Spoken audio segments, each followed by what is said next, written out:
I'm going to call this meeting of CPDC to order. And The first order of business is the but first, we will Got it.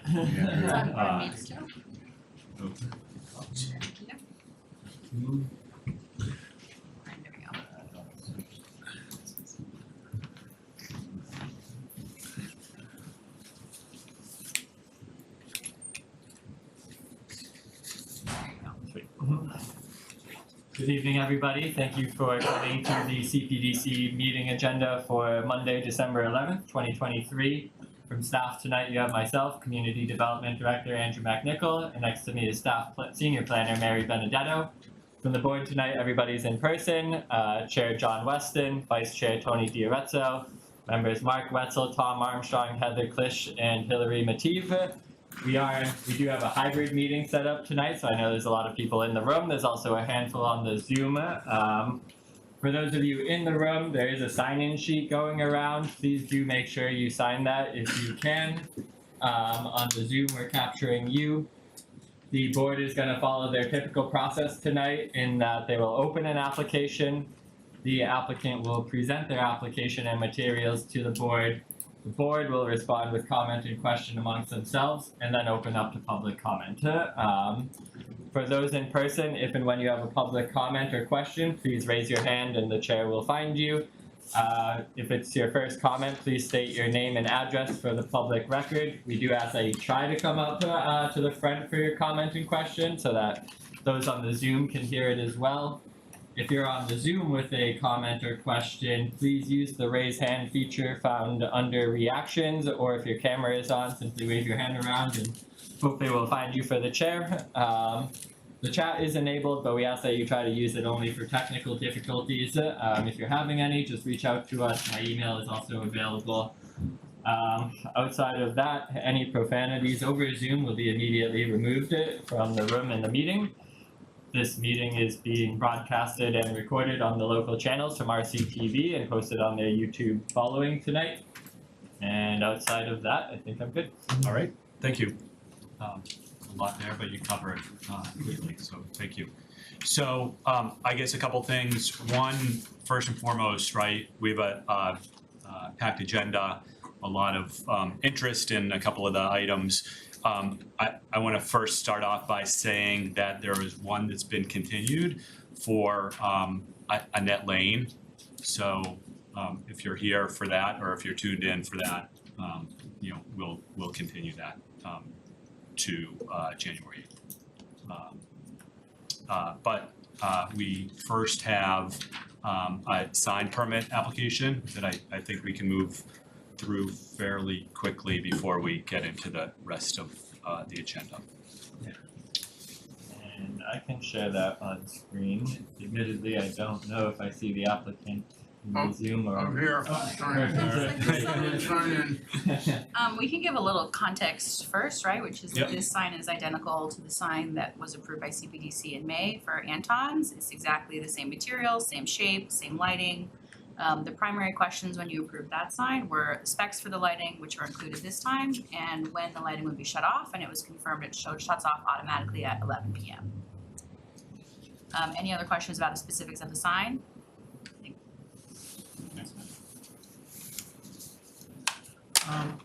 My only issue was it seems sort of out of scale. I know it's the same size as the Anton's, but the Anton's is much bigger facade, and the florist sign seems a little big for that building. We're just looking at that picture there.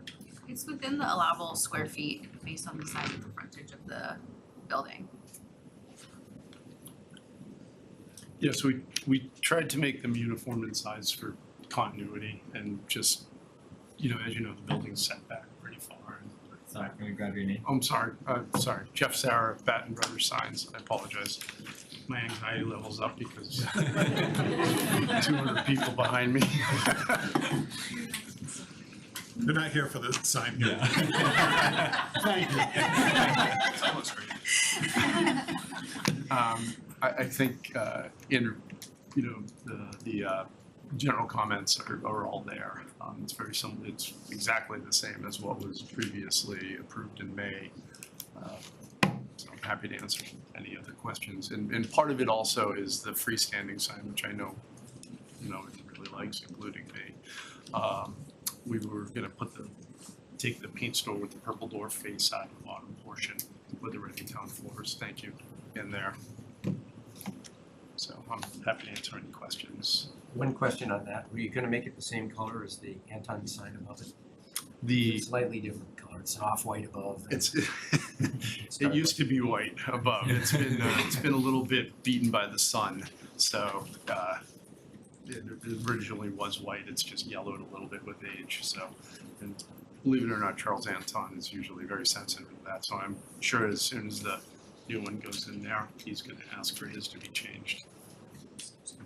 Well, and if he did ask for it to be changed, would he have the same sign just cleaned up? It would be the same, yeah, it'd be their same branded logo, and but on a newer white background. So you're actually replacing the sign facing the bottom, you're not scraping off the paint store information, you're putting the Reading Town Forest on there, that's a brand new sign. That's correct, the bottom panel is a brand new panel. Well, the key here is that the fact that they even have a freestanding sign is because of, it was grandfathered, including the fact that the background is not opaque. Okay, the new requirements do require opaque backgrounds, We and just require eliminate a opaque. copy. Correct. Okay, we could, on the Reading Town floors, opaque the background, so just the copy lights up. Okay, thank you. Yeah, that was gonna be my question of what was the, but not only on this, right? Whether it was the whole panel or just the lettering and the flowers that are opaque, but on the sign, I probably could see it out here, but on the Anton sign on the building, right, that's has just the external, right, the external lights. That's correct, just external illumination, same as the bank next door. It's Yeah. the same light fixture. I have no questions. I'll open it up. Questions from the public? Anyone online? Thank you again.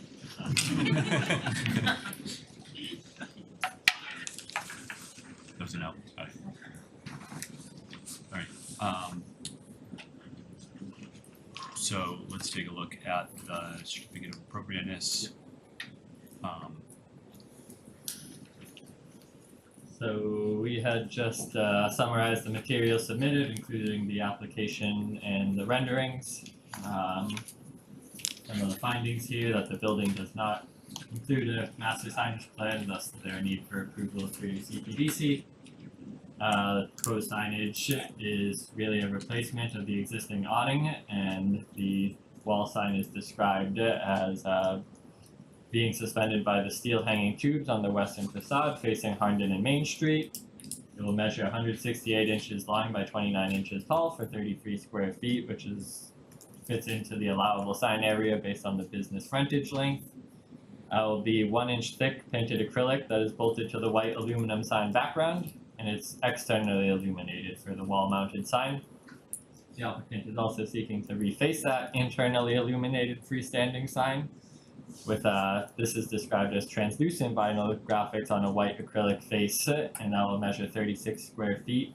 Does not increase the size of the existing freestanding sign plate, which is important given that it's grandfathered and non-conforming, but they can reuse it to the size today.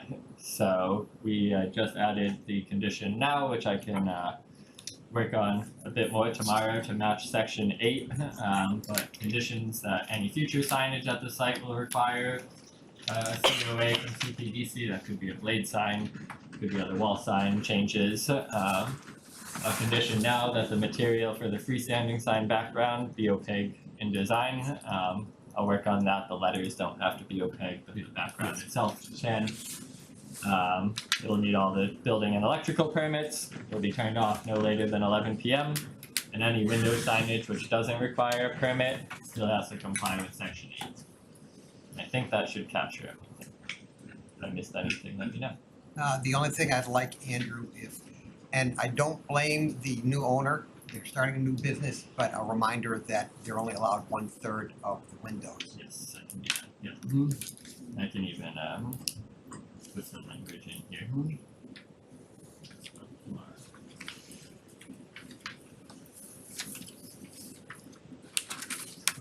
Any other comments?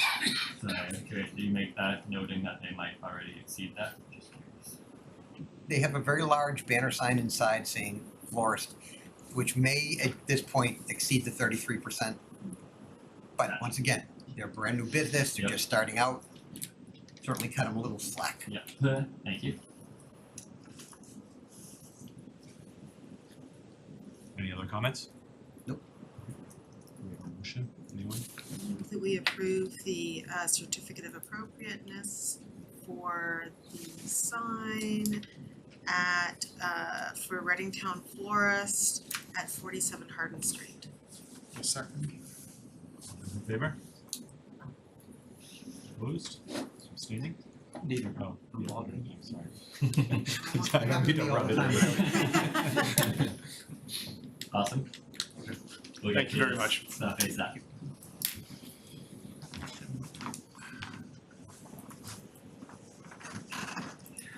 All right.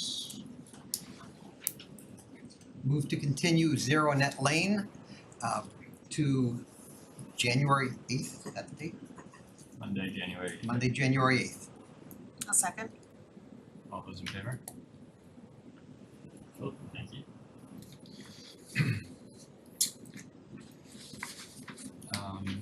And then the next item on our agenda is the continued public hearing, site plan application for 413 Main Street, McDonald's.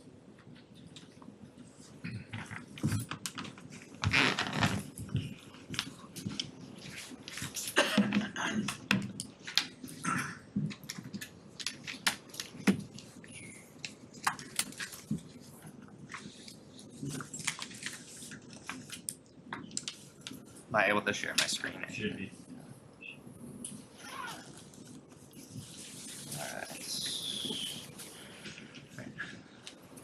Good evening, everyone. Dan Allen with Bowler Engineering. Also here with Jason Adams from McMahon as the traffic consultant on the project. Here before you again, following our original initial October meeting. Coming out of there, I know you guys had requested some additional information and some potential plan changes, which we've addressed and responded to.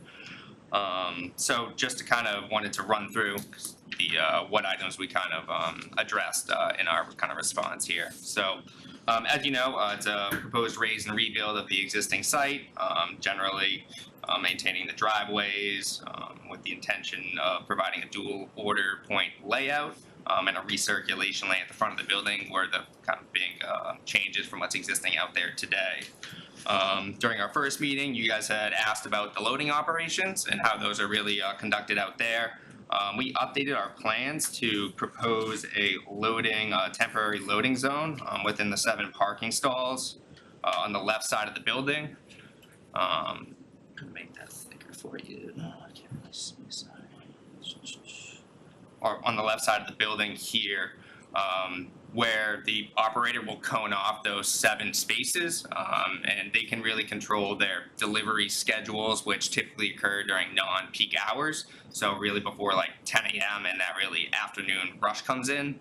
And this is kind of similar to how they conduct it today, where today they really do the same thing with parking stalls that exist at the rear of the site here. So they'll cone them off. So it's really kind of continuing what's worked for them out there.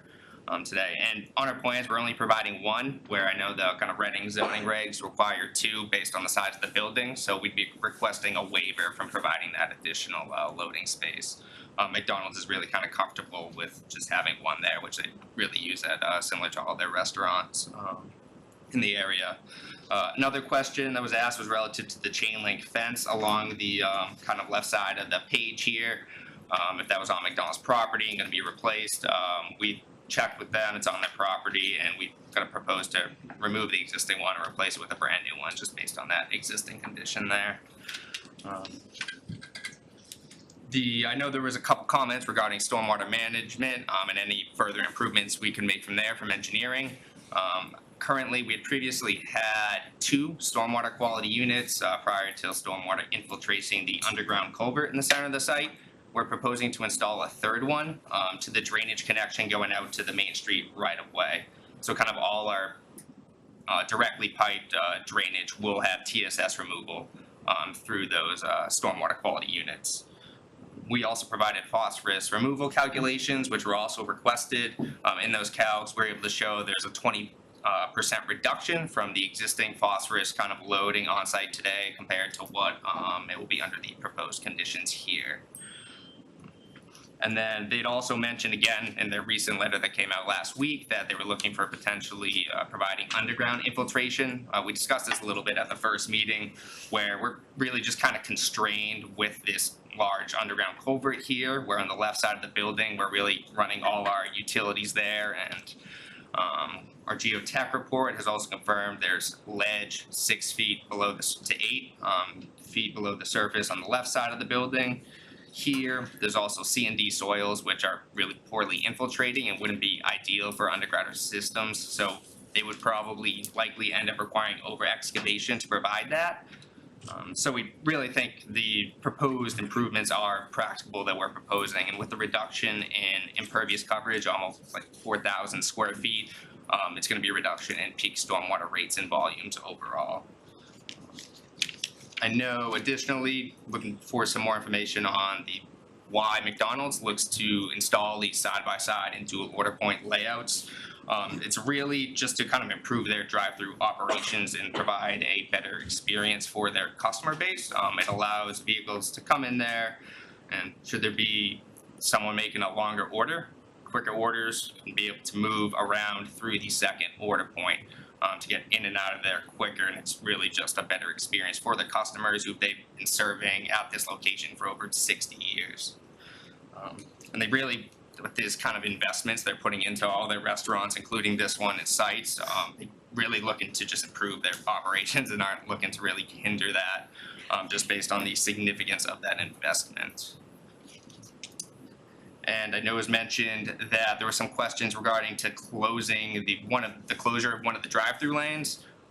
We're proposing to close this exterior one, which was based on discussions through the ZBA that we had with the abutter back there. He had specifically requested, hey, close the closest one to us or to him in the back, to which McDonald's is okay accommodating. We also had originally we are currently proposing a 12-foot sound barrier fence. The type we had gone in with originally was a more reflective barrier. He had requested, hey, can you give me a higher quality one? So McDonald's was amenable to upgrading them to an STC 39 absorptive wall. So instead of reflecting the sound, it absorbs it and mitigates that. So he's very happy with that, and that's kind of why we've kind of landed where we are today.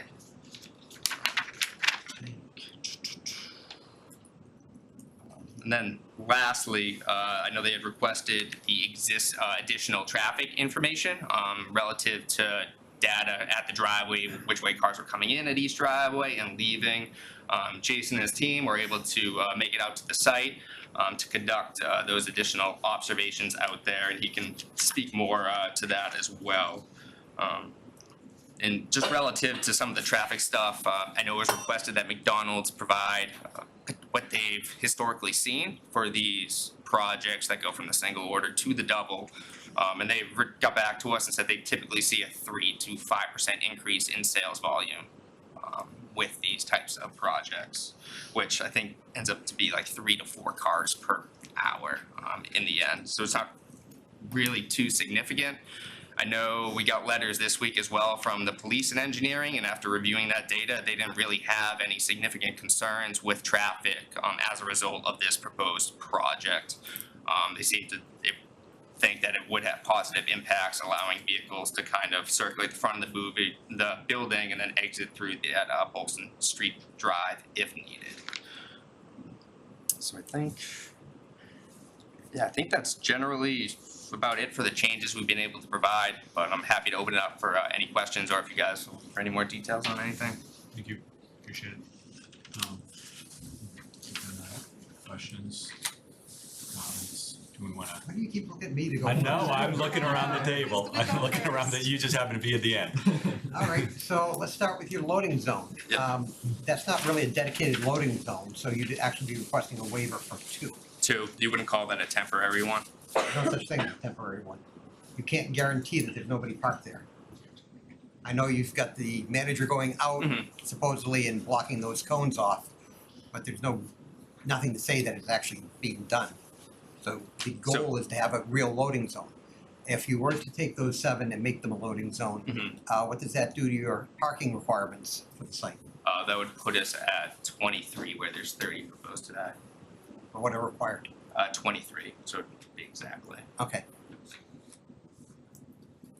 All right, no, that was it for the loading zone. I had a couple questions. Number one, on the drainage culvert. Yep. Is that flowing east or west? That's flowing from east to west. And where's that outlet? You know? So that kind of outlets, I know through the town, they have closed culverts and then Yeah. opening up, so they're all kind of continues Right. down that. Not sure of the final point of discharge through that I was whole just system. trying to picture where that would be. Yeah, because I know on the other side of kind of Main Street here, it opens back up again, and then to the back here, the butters, it's an open channel as well. And Andrew, as far as you know, the town doesn't have any plans for improvements to that. Not at this time, no. The other thing I was wondering about is I read the town did a study of this intersection. Green International did it in 2021. You seen that? Don't pull a study for what specifically? Well, they looked at a number of different intersections in this part of town, and this was one of the ones they looked at for different options for how to, and you've probably been out there, and you know, coming either on Ash Street or Bolton Street, turning onto Main Street's kind of a mess. Jason, have you seen the document at all? Not specifically. So they had a couple different options for fixing that hole, structurally fixing it, and one was, you know, moving Ash Street down so that it opposite Bolton, and another is having Bolton come out at more of a 90-degree angle onto, well, instead of right now, Bolton comes out and then kind of Ash comes into it. They would have Bolton come out at a 90-degree, so there would be more of a bump out where your entrance is. It's not a very big picture of it, but, that was one of the short-term.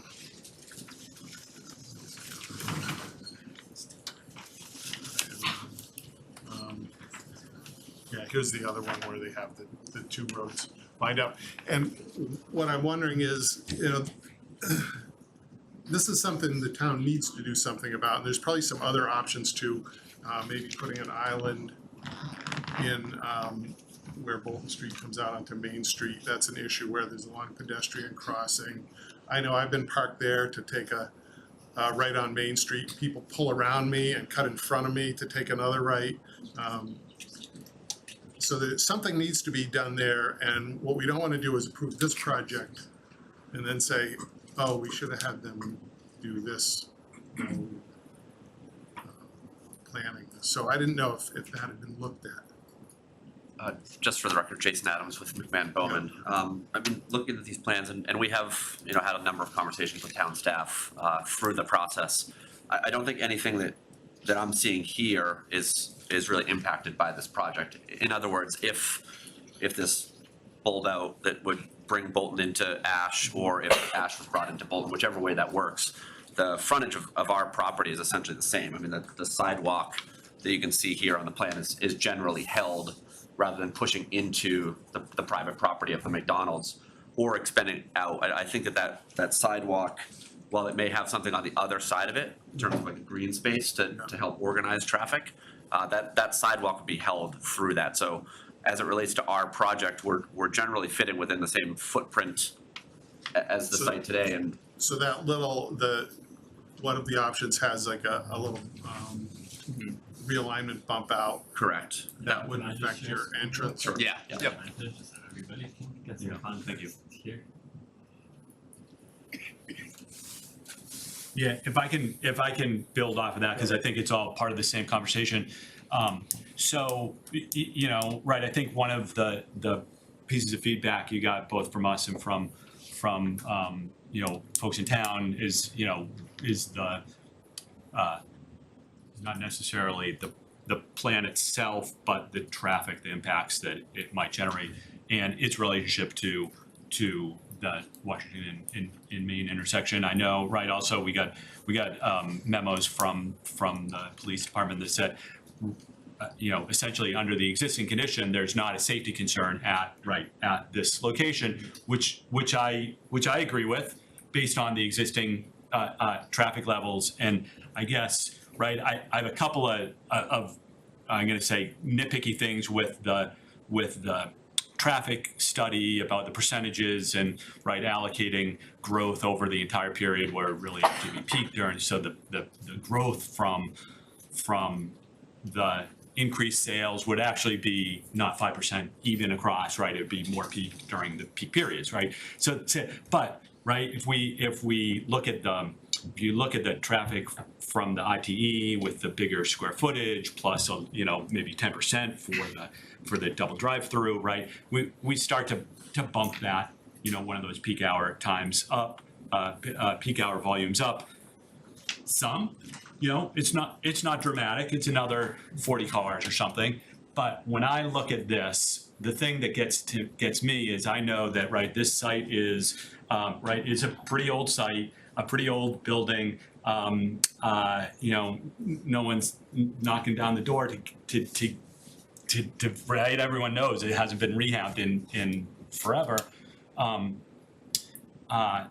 and I think it's part of a curse, the additional traffic, the additional on-site circulation that you're introducing, which I think is great, right? But it then provides that opportunity for more people to come through the site, because right now anyone that goes there knows that they're going to go in and they're going to come out and they're going to get stuff there. So it's not a quick in, quick out. It's it's not Chick-fil-A, right? You can get in and out of Chick-fil-A in 4 minutes, right? Something like that. Here, you're sitting for a couple of minutes just to that light.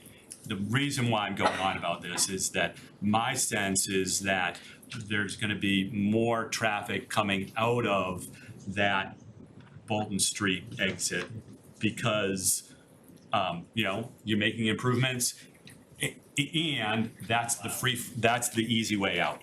And so and this is why I'm sorry it's long-winded, right? My thought is that if there is any impact, right, I don't think this would impact the Washington Main Street intersection, because that is already, as it's been said, it's an F, and adding another 30, 40, 50 cars to that isn't going to really change the functioning of that intersection, right? But another 30, 40, 50 cars won't change the functioning of that intersection. But in my eyes, that, I guess I will say, in my eyes, adding that amount of volume to one that's, I don't know, questionable in terms of its level of safety right now, is an issue. We should be at least looking at whether there's something that can and should be Right, I don't think we want to miss an opportunity to yeah, fix sorry, there's a that lot of words, intersection, yeah. not necessarily related, you're changing the circulation so people can come out on that Yeah. road, which is probably, a lot of people will probably do that, but it doesn't fix the existing problems on Bolton Street and Ash Street. And is there an opportunity to work with McDonald's and fix this or make it a little more efficient and a little more safe?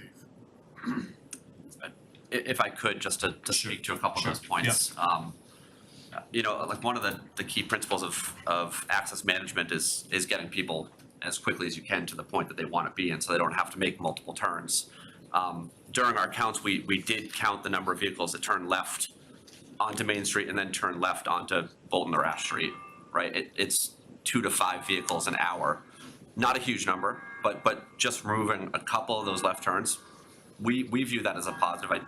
In reading into the police letter, I believe that the police also views that as a positive. I know that this point of the circulation aisle, when we met with town staff back in the spring, that was seen as a positive to get the vehicles off of Main Street. I don't think anybody's arguing that removing a vehicle from Main Street is not a positive. So that's, we view that as an overall positive. The police review of crash data for the entire site over a 6-year period showed 5 total crashes. There were 3 of them on site, like a delivery truck that backed into a light pole, that kind of thing. Only 2 crashes occurred on vehicles exiting the site. Both were minor and both were at Main Street. So no existing crashes over the past 6 years onto Bolton Street. So we don't see that from a professional standpoint.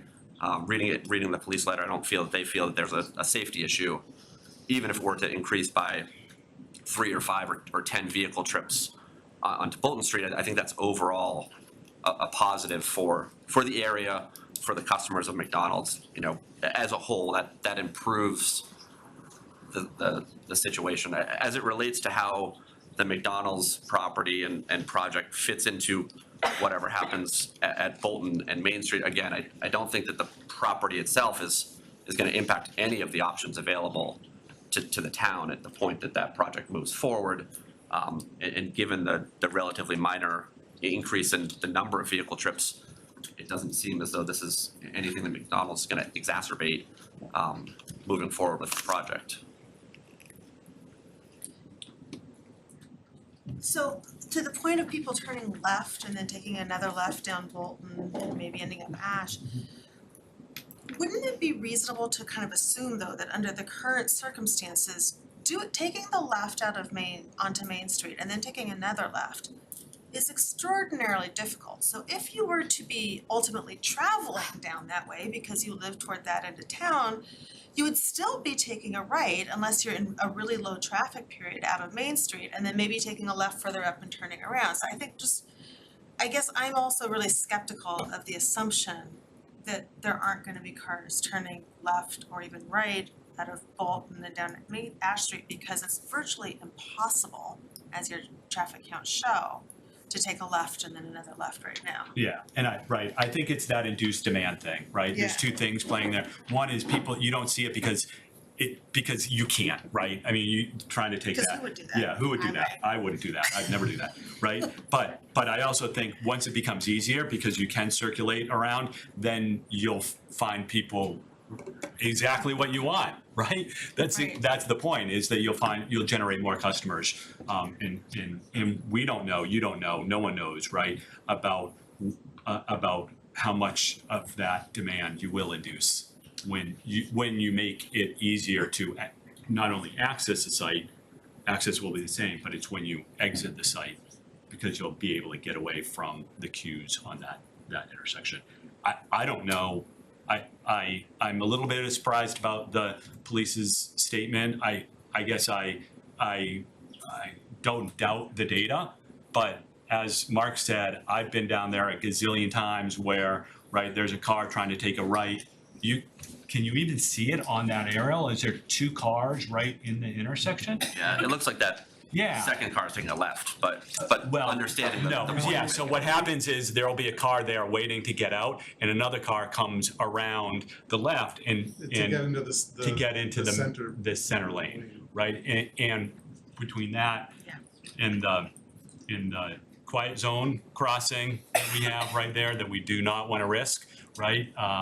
There's just a lot going on there. And to add, the worst movement is trying to come out of there and then go down Ash Street, right? Like that's what I do. I turn on Ash Street and come through the parking lot. So I don't know. It's not surprising that the police don't have data, but Right, so I think the police did comment that there's been a lot of accidents at the intersection specifically. It's just hard to attribute to McDonald's. Yes. Right. Yes. And Yeah. one That's of the fair. comments in the traffic counts was that there was a lot of exits that were with courtesy spacing. And you know, it's hard from an engineering point of view to count on that because, you know, people aren't as courteous as they used to be.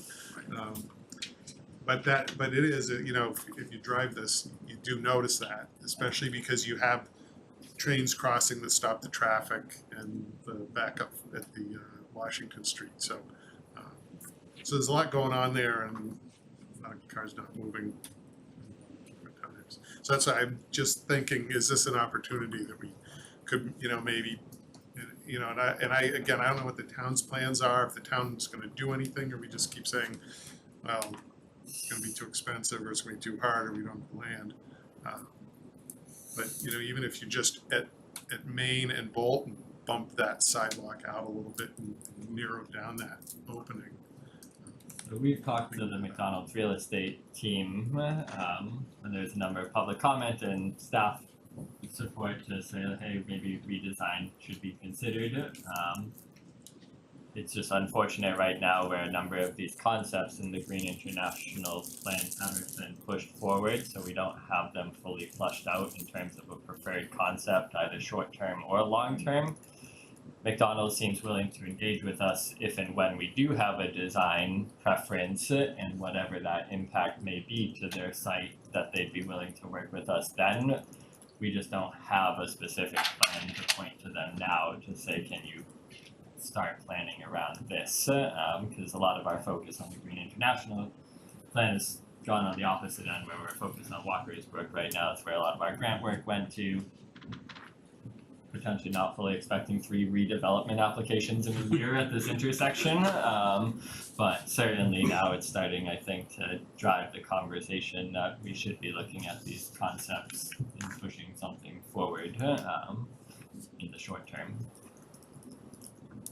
And we've asked if McDonald's can fund a study, if they can help push things forward. That door might still be open, but until then, it's hard to request design specifics when we don't have designs. That's fair. Along the same theme, and I know this isn't going to solve the problem, but if this were approved, I note that the decision document doesn't have something about the traffic flow and the like in it. And I think we need to have something there that clearly says that the police department has the ultimate authority with regard to access and egress from the site. I can see a number of things that could be changed.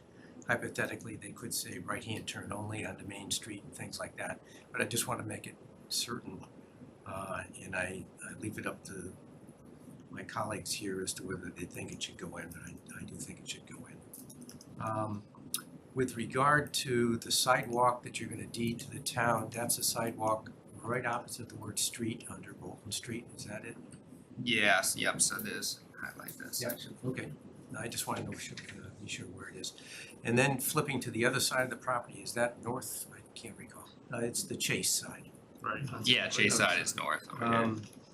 I'll tell you, I hate the idea of a chain link fence, and I hate the idea of a guardrail that's existing there. Mhm. I personally would prefer, and I'll leave it up to my colleagues, something more like a very sturdy wood railroad tie type design. It seems like both concepts kind of block off the properties, but I leave it up to others to discuss that. In the plantings in front, that's kind of like where Bolton, almost where Bolton is, that whole green strip in there. Yep. I think it would be a good idea that the plantings be predominantly evergreen, which I think was said, but predominantly at least 2.5 to 3 feet, because I'd like to cover up some of the cars. Gotcha, yeah, you're saying like along the, Yeah, and frankly, if you could do it on the other side of the Yeah. tree that you've got there too. But I'd rather take a look at your building than a parking lot. No offense. Sidewalk plantings on front. One second, I think that's it. The comments about the landscaping were my primary comments also. I look at this and I think about, okay, is there any, it's a very on-site, the improved traffic flow is very car friendly. Notwithstanding all the challenges that there are with the intersection, I'm thinking about how can we make that Main Street and Bolton Street more pedestrian friendly, so that it is inviting. And it was primarily the landscaping that came to my mind. I don't know if we can fit another tree there or not, or if that messes with sight lines, but if we can, I would prefer to have a tree there also. Yeah, I know along like the kind of Bolton Main Street intersection here, and then with kind of like the tight frontage we have, yeah, we are kind of considering those sight lines from like traffic coming in and out. So yeah, we definitely want to review those before kind of agreeing to too much on that. But we can definitely look to provide additional plantings, I think, along like this parking area here. Well, just to echo back on what I said too, back on the Chase property, I'll call it. Mm-hmm. I have no problem if you were to talk to them and come up with something there that would take some evergreens or some plantings and go backwards into the property. Yeah, I think on this side, we're really, the Yep. parking's like right up against it, so we really just have room for that fence. But to which we can look to provide a different material than that chain link. Yeah, and you might have some at the toe of the property to do something. I'm sure that when Chase decides to build out, they'll want to do something along the front of their property too, the sidewalk end of it. But if you were to talk to them and figure out what you could do in common, I have no problem with that. And my thought was, what are you fencing off? Right. Do you need a fence there? Need a fence, right? Do you need a fence, right? Because, right, you've got two, this is a downtown, right? Like you want to make people be able to walk from McDonald's, cut through their parking lot Yeah. and go wherever, right? It just seems silly. I'm not sure what you're fencing off. Gotcha. Yeah, I know it's just existing there today in the property line, but we can go back and Yeah, touch and, base and with I them don't, to see. I don't recall what Chase Bank has along that line either. Oh, But- they've got, literally, it's a, retainer, steel guardrails that you'd see on a highway. Oh, really? Yeah, I don't wanna see that. So you could put a timber Timber. guardrail along there. Maybe we can Yeah, so they collectively, would just- collectively work to do Steel something. I guardrail. mean, Yeah. right? I mean, Well, it's a when- bank and a McDonald's, like,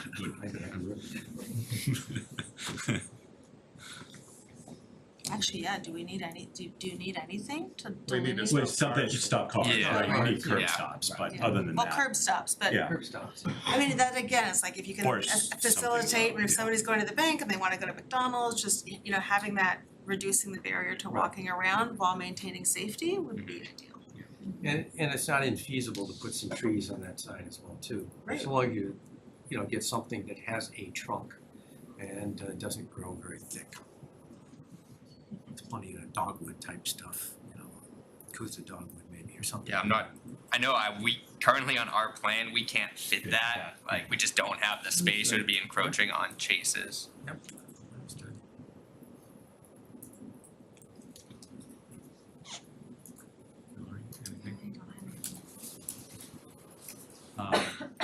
Anyone else before I open up? I did wanna bring up two topics you guys had previously discussed, but there weren't any actual takeaway comments, so I just wanted to double check either on the lighting plan and then on the monument sign. I think the monument sign kind of goes into the landscaping discussion as well. So if any of you had thoughts or feedback on those two topics for the applicant. Well, I'm not too much in favor of monument signs in business B to start with. The fact that this one is, and correct me if I'm wrong, is planned not to be lit does make it a little bit less obtrusive for business B. But while we're on signs, you're right now, how many drive-through signs are you looking at? Menu boards? Yes. So we have 3 total. So you have the 2 kind of right ahead of the order points, which are the main menu boards, and then you have 1 pre-browse board kind of proposed in the interior lane here. We'd previously had one on the outer, but in kind of our discussions with the abutter, we ended up agreeing to remove that for them. How big are the menu boards and what's the composition? i.e. how many screens are they composed of?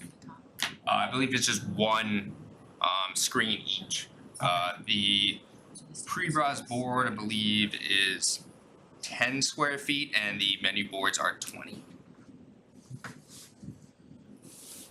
It would be 5 feet by 4 feet, okay.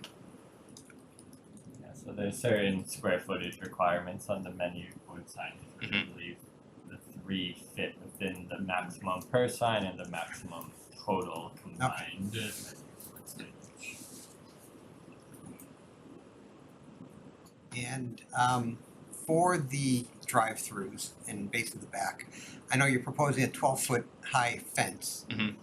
How tall are the drive-throughs? The, The upper No. limit of the structure.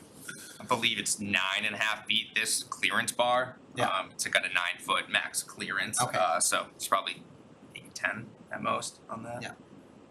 And the building itself is, I believe 18.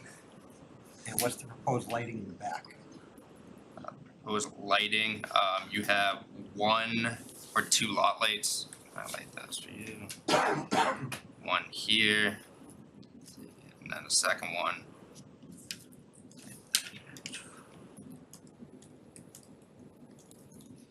Got a lighting plan for you.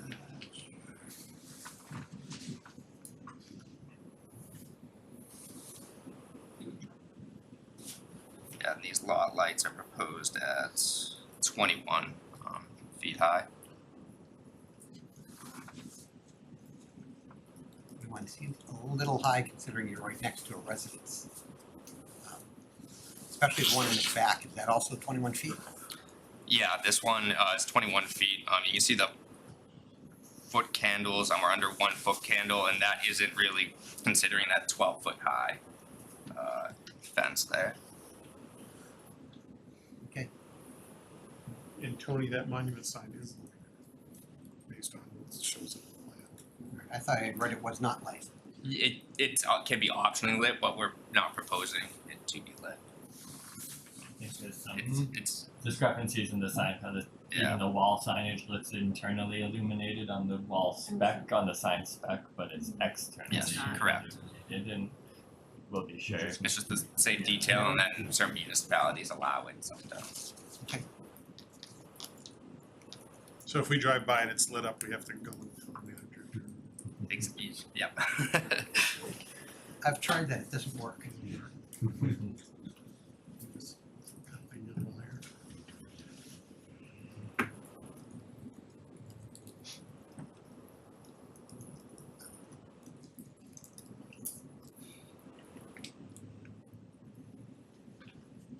And the parking lot lights, the lot lights. Yep.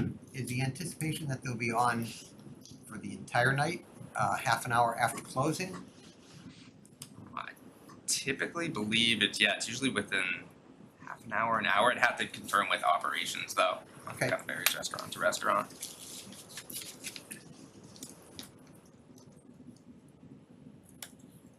So, right, you said all the light poles are same height at 20 something? I believe 20. I can't read, Yeah. 21. Yeah, all the main lot lights. Yeah. We'd also modeled the kind of canopy, the ones on the building and canopy as well. So, would it be possible to do something in the back lower?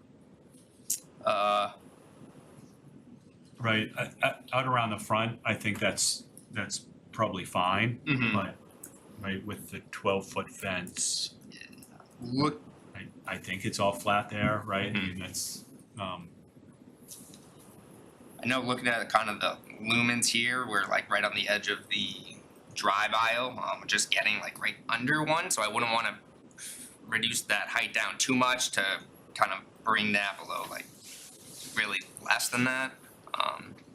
To follow up with our kind of lighting vendor and designer as well to see if they have any additional thoughts. I could check with them. Or it might be possible to fashion a hood of some kind to achieve Yeah. lit Mhm. passageway and not over. yeah. Takes two.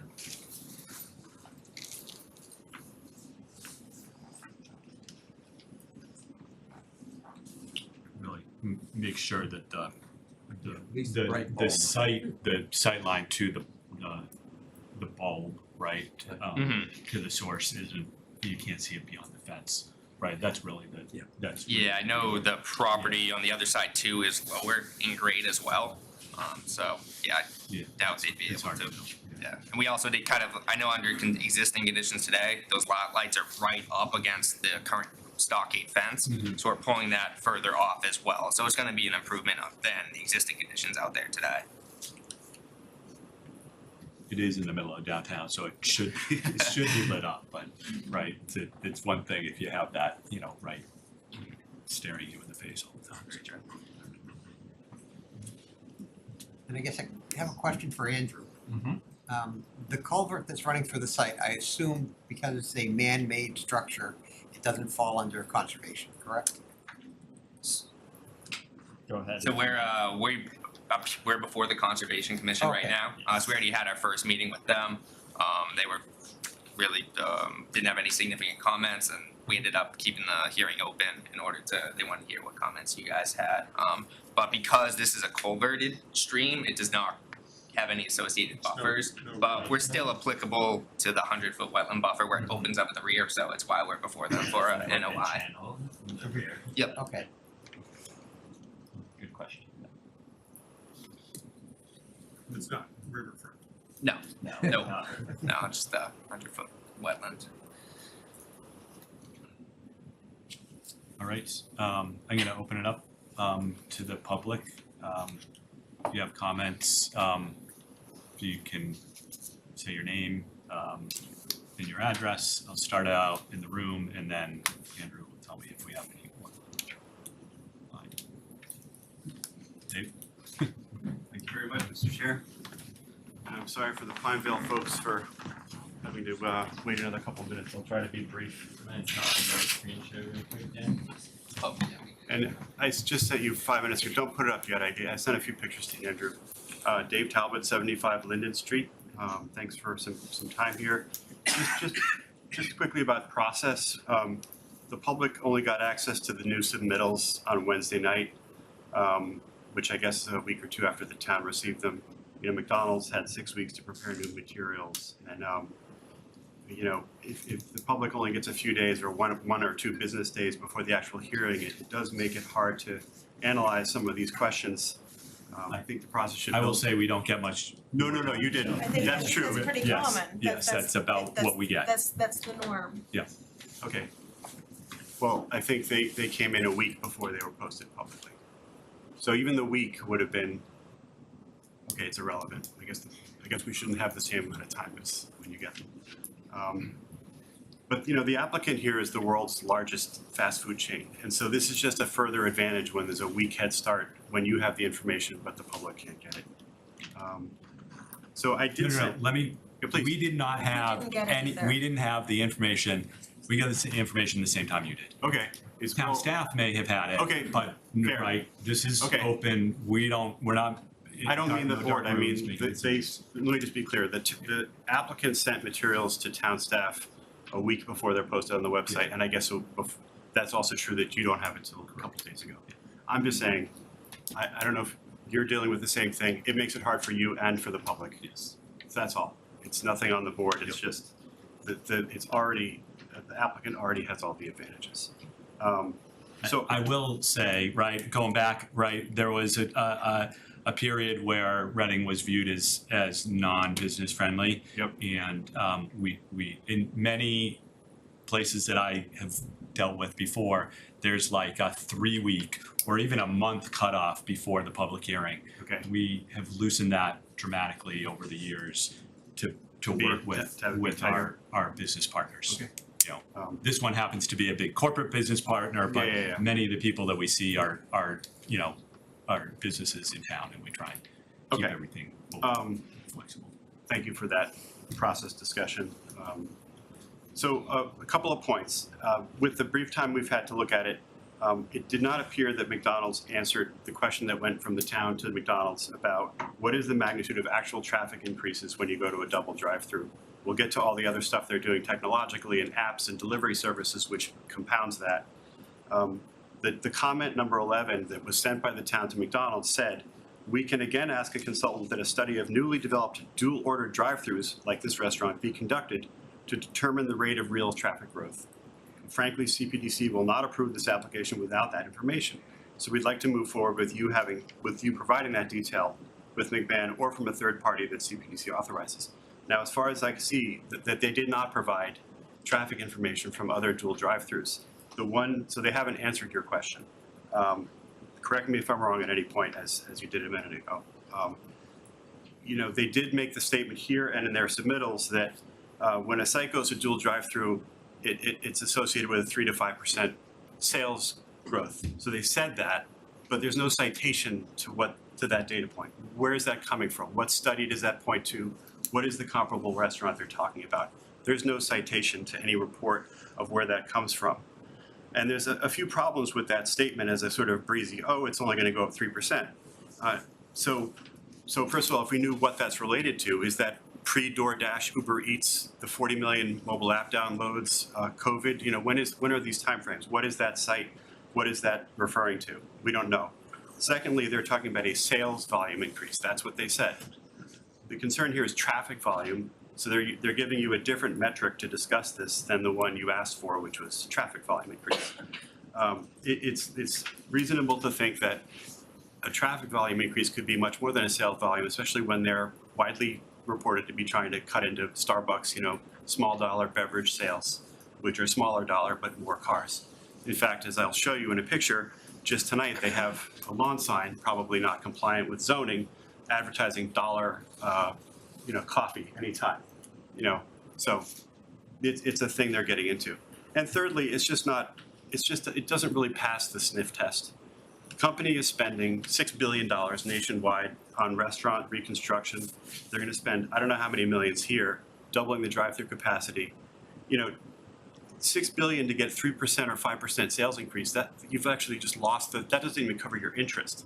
I mean, it's just not a plausible stat to be basing a decision on. I think common sense, it doesn't pass the common sense test. The McDonald's story is one of explosive exponential growth over decades, making it the largest fast food chain in the world. We should really take them seriously when we see them doubling the size of their drive-through capacity in our downtown. Now, of course, they didn't acknowledge or address in any way the questions that were posed by myself and other residents in the report that we sent to you in late October, which detailed all of the trends in marketing, apps, delivery services, Uber Eats, DoorDash, 40 million app downloads last year. All of these things are huge drivers of traffic. They have not come up at all in this process. McDonald's hasn't said a single word about them to you tonight, the other nights, or in response to all the discussion that happened at the last meeting. So that data, again, there's lots of, you just look at the trade press, look at what the CEO of McDonald's is talking about in terms of his growth ambitions. That's where your traffic's going to come from. Moving on to just a couple little things. Its memo said that deliveries, you don't need a what do you call it? Dock, right? Loading dock, what's it called? Loading dock. Loading. Thank you. You don't need that because all deliveries are going to be before 10 a.m., not a problem. Well, there was a tractor trailer parked at 6:30 p.m. on October 13th. I have a picture of it. Unfortunately, only the front of it.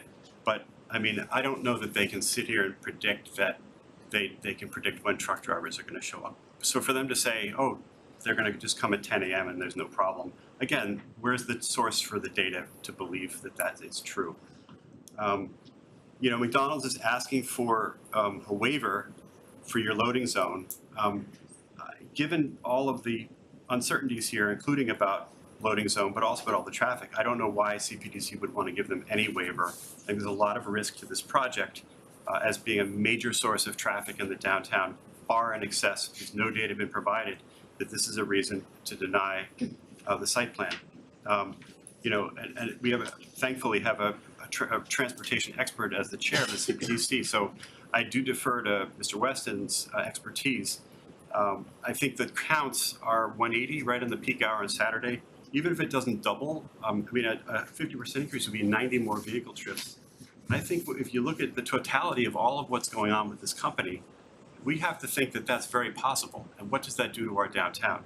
So that's basically what I wanted to say. I don't think McDonald's has answered your questions. I certainly hope that you don't make a decision tonight, that you have another cycle to digest this information, allow comments to be from, the brief time of review to be sent in with a little bit more detail, and so that you have time, given the magnitude of this potential impacts, another cycle to look at this.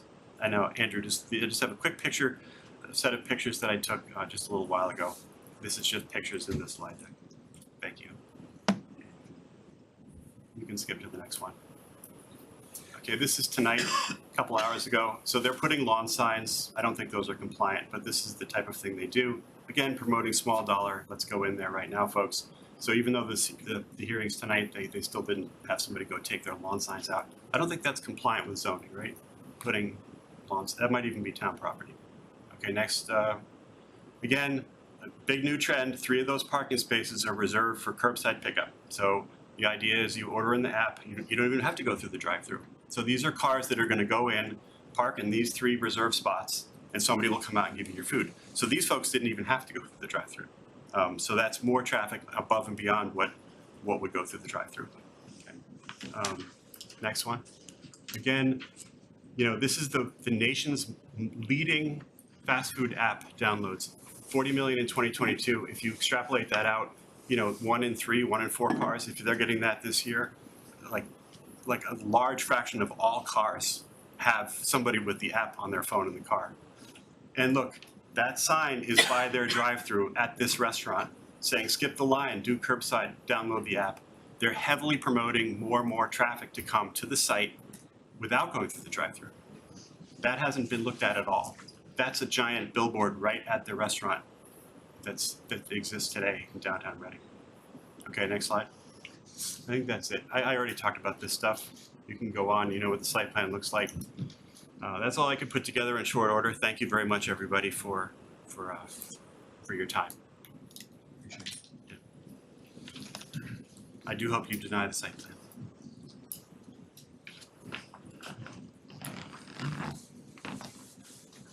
Other comments in the room here? Or, Can I add one sentence to that? sure. Again, sorry for taking another minute.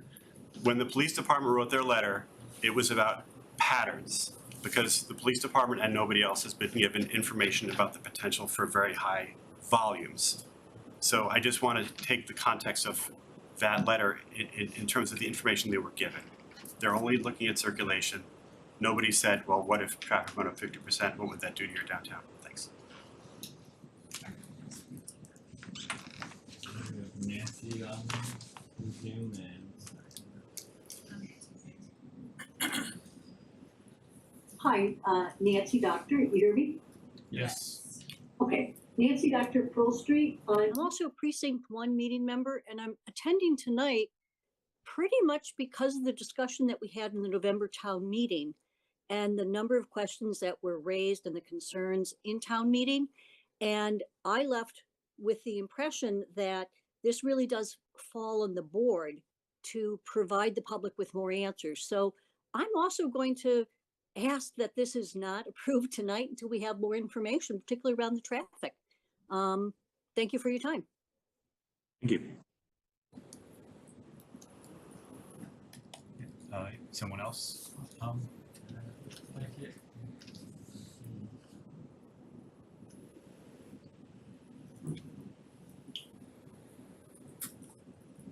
All right. So, Mr. Chairman, can yeah. I just speak to? Yeah, absolutely.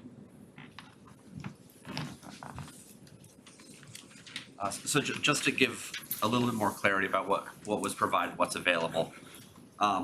The points made about app usage, mobile pickup, I mean, the counts we did were last month. That's captured in what we are counting, right? So it's post-pandemic. It's not, the peak of 2020 or 2021 where everybody's in a drive-through, but things are settling into whatever this, new normal is. Those counts are recent. It's not like we're trying to lean on 2019, which was admittedly a different world. The the way that we are able to look at projections, we talk to McDonald's about what is available. Frankly, there's not a lot of data available from a traffic count perspective before and after a single drive-through, a double drive-through. So it's not like we can go back and recreate what type of vehicles were available when a site was a single drive-through going to a double drive-through. What McDonald's has informed us, and a lot of their financial data is obviously proprietary, is that they typically see and expect the 3 to 5% increase in sales. And sure, sales does not equate directly to vehicles, but it's pretty close. It's pretty close. So even if that was 4 to 8 or 5 to 10%, the scale that we're talking about is not 50%, is certainly not 100% increase. The double drive-through is a way of McDonald's staying competitive in a very competitive industry of the quick service restaurants, right? We see this across the board, across the state. There are more and more people putting more and more money into this industry. So while McDonald's may be at the top, as was said, they have an obligation to try to maintain that. And that's what these projects are for. They're here to try to upgrade their existing restaurants, their customer experience, the flow and circulation and safety of the sites, and that is their objective, to remain where they are. Of course, they would like additional vehicle trips, additional sales, but the fact of the matter is, it's a pretty saturated market, right? People that want to go to McDonald's are not influenced by whether or not there are one or two. Many times you look at it and you say there's a McDonald's 3 miles up. You don't know what that McDonald's looks like. That's just a McDonald's, and you go there or don't. So yes, there could be additional vehicles. We expect and hope that there would be, but not of the scale of drawing from a greater area or a super increase. We've already talked about how there are challenges getting off the site, right? That in itself is a hindrance to this. That is not changing. We're trying to make it as best we can within the confines of the site, but that's not changing. This is not going to be a free flow off the site all of a sudden, which might attract additional people. But I would argue that somebody that's from out of town doesn't even know what they're going to experience until they get there, and they just make a choice, and they're already making a choice about whether or not to go to McDonald's. So we did work. We had conversations up and down McDonald's trying to find, as good a data. I know I'm a data person. I wanted data too. It's just not available in that way without really opening up the books, and that's still an individual site, right? I can't tell you there's going to be 4 cars or 10. I can tell you that I'm not expecting, as a professional engineer, having done this for over 20 years, I'm not expecting a significant increase in the number of trips, and that's really all I can do, from the data that we have across the board in the industry. So, I know that there's a number of McDonald's that have the dual drive-throughs, including the town I used to work in. They just put one in about a year ago. You could, if McDonald's won't give you the information, you can go there and do counts for this, because I know that the one where I worked they did a traffic study and they had traffic counts. So now you could go back there a year later and see if the traffic counts changed significantly. And it was very busy, McDonald's to begin with. So there's the ability to get that data even if McDonald's won't give it to you. But also, McDonald's is asking us for approval of something. So they should be giving us everything we're asking for to get that approval. Number 2 is, say the traffic does double, how do you mitigate that? We're not doing anything to change anything around the outside of the building. So somehow or other, we have to know what those impacts are going to be, and how does either McDonald's or the town mitigate the traffic. So, without the data, that's exactly where I think that we need to head is, do some sensitivity analyses on what does happen if, right? I'll back up a little bit, right? McDonald's hopes that they get the next, whatever the next flavor of the day is, and they get back on the top of the heap, or even further on the top of the heap of this, and do generate a lot of traffic. We don't know that, you don't know that, McDonald's doesn't know that, right? But that's the hope. This has been in town for how many years? Right, since 1963, is that what he's? Yeah, so we do need to look at it's not just what happens today or even tomorrow, right? We need to look at this and like, what's the span of reality that this could generate? And I think we just do that through you know, a sensitivity analysis of, yeah, what if the traffic doubles? What does that do to, and I guess from my concern is, right, what does that do to those two intersections that are on either side? I don't think there's much that can reasonably be done in this context, right? To Maine and Maine and Washington, but I personally I think the other side, you know, taking a look both from a turning movement standpoint and from a sort of a safety of those of sight lines if the traffic does bump up. I think that's something we really need to do. So to me, I think that's my next request, and I can work with Andrew to sort of get some parameters of what we're thinking, what we think might be reasonable, and in terms of, you know, limits on what that sensitivity may look like. Well, I think the residents' report, which you know, I'll say was very well done. You know, you might disagree with some of the assumptions, and I might disagree with some of the assumptions, but it was very well put together, very professional. And I think they had their number 5 in the report was a data request to McDonald's, and I think there should be at least an attempt to answer those requests. I guess just for the purpose of discussion, I mean, I understand there are traffic studies that have been done for previous sites, like the one you cited, but you know, a lot of those were, even if it was done in 2019 or 2020, I mean, we heard it during that report that it's different right now. So for us to count a 2020, find that data, count that same site in 2023 or 2024, I guess my concern is still that whatever that number is isn't really going to be believed as what could happen here, right? Like, so what we're trying to do, and this is standard for any project. I mean, this is the standard civil engineering, traffic engineering approach. There is a bunch of industry standard data aggregated across the country, across different time periods. That was what we had originally reported in our April study. When we went out to this site in November and counted, the numbers were incredibly close. The weekday midday peak hour was off by 1 trip from that theoretical number calculated using our industry standard data. I mean, again, like, sites can vary, but that data set is, What I don't see, right, is It was 10% difference. some of the peak periods had variance, but the weekday midday. Saturday midday, the counts that you got in the field was 88 in and 96 out. That's 9%. I don't call that insignificant.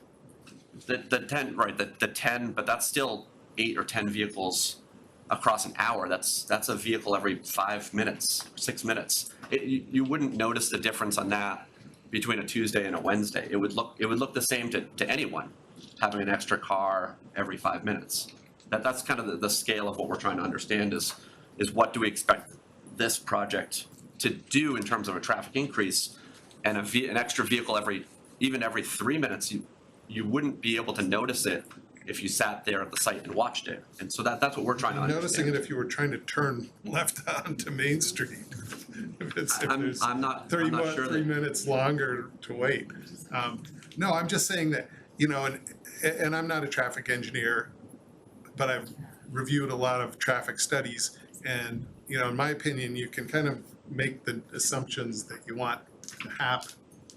And we're asking for more information, and we're getting sort of vague results, 3 to 5%. Well, 3 to 5%, number one, sounds kind of low to me. But number two is, you know, between the information you used in your actual traffic counts was different, not insignificant. That's just my opinion. right.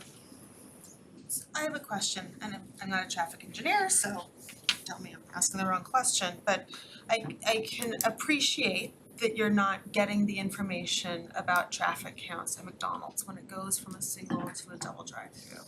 Are there no industry standards about what actually happens? Has this only been happening since 2020? Or It's there's fairly- really I mean, no information about what happens at It was happening before 2020, but Yeah. the typical way of evaluating the trips is still based on the square footage of the site. And I understand that, like, if the building size stays the same exactly and you add a drive-through, you would expect that there would be more vehicles that would use the drive-through. But that's still the easiest data point across the board, across the country, because then you can tie it back to years of data rather than, in this case, one drive-through versus two drive-through. That variable is, it is a 100% increase, right? 1 to 2, but in no cases that we've seen does the traffic double. So it doesn't make for a very good variable for understanding the increase in traffic as much as something like the square footage of a restaurant, because that typically means a bigger kitchen, a more efficient operation. It's similar to this project where we're increasing it by 500 or 600 square feet, right? That is to make the actual operation better, and that in turn is going to drive sales because the customer experience is better, rather than the extra drive-through, which is a piece of that. So we have nothing else to go on other than McDonald's is saying that they are expecting a 3 to 5% increase in sales. There's no other Well, data? here's the thing, right? I guess, and I'm gonna go back to Chick-fil-A because that's, right, I know, right, that's the double drive-through in the area. There's, right, it's right down, if you don't, right, you're not from here, right? Locally, very locally, but it's a mile away, right? It's a double drive-through, and the traffic that generates is significant, right? Much more than double what would, doubling this current McDonald's is. That's the frame of reference, right? So if doubling a drive-through means getting the traffic that's generating at Chick-fil-A down on Washington Street in Woburn, right?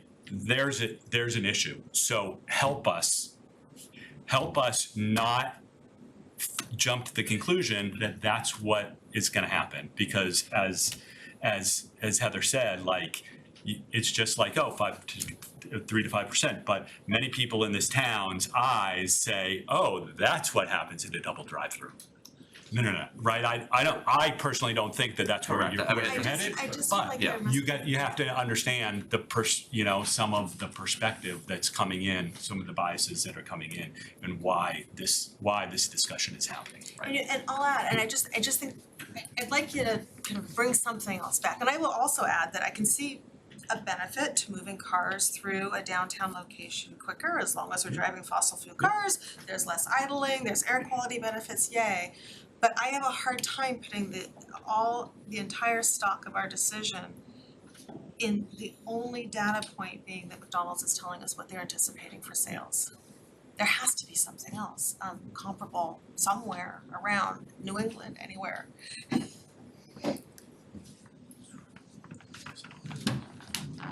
My sense is that we're never gonna have an accurate number unless the condition were tied to it. 1 year from the date they took their last study, they did another study to prove whether they're right or wrong. And we reserve the right to go back in and look at what adjustments could be made. But I know the problems that causes. Right. But I don't, I'm not disagreeing with anybody Yeah. here, including Mr. Talbot. But I he's got a think, point. right, the problem that I see is, or the issue that I see is, if you do double traffic, I'm not so sure there's something different than you do. But help us get there. Help us understand, help us really sort of take the information that you're giving us, like, have it, as Dave said, pass the smell test, so that we're confident that, that there isn't something else that could be done, or there is, and, we can talk about what that looks like. And that's where we're stuck, because it just doesn't, right? Like, we're being reasonable on everything, like everything else. This just doesn't feel right. And that's where we're headed, right? And like I said, the town that I work in when I worked with the planning board, we had an issue exactly like that. And part of the problem was because of COVID, we didn't really know what the traffic was. And so we put a condition that said, if this happens, you add an extra turning lane. Now, fortunately, we had room to put a turning lane. And it turned out we didn't need to do that, but that was a condition we had on the approval was, you know, after a certain period of time, if we see traffic queuing up, Yep, then yep. some changes. In this case, I don't know what those changes are. Depress the artery? Oh, we need to, yeah. We sort of need to be able to have, right, I'm going back to the sensitivity, like, Right. what does it matter? Yeah, what would it look like? You know, so that we at least have a sense of like, what are we talking about here? What, I know with, just relative to like the traffic numbers, with like the stacking, I know we are doubling that capacity from the order point to the driveway, where there's only 8 out there today, I think you can squeeze in. That's gonna be 16 now. So, I mean, that's just kind of. yeah. I mean, right, I think that you've heard, There's there a are benefit to benefits. that. Yes. There's a lot of There's benefits to the way that the circulation would be in this plan compared to what it is, you know, what it is now, right? Absolutely. I think the sensitivity analysis that John described would be helpful. Just kind of like the what ifs, that's Yeah, kind of the what yeah, if scenario, right?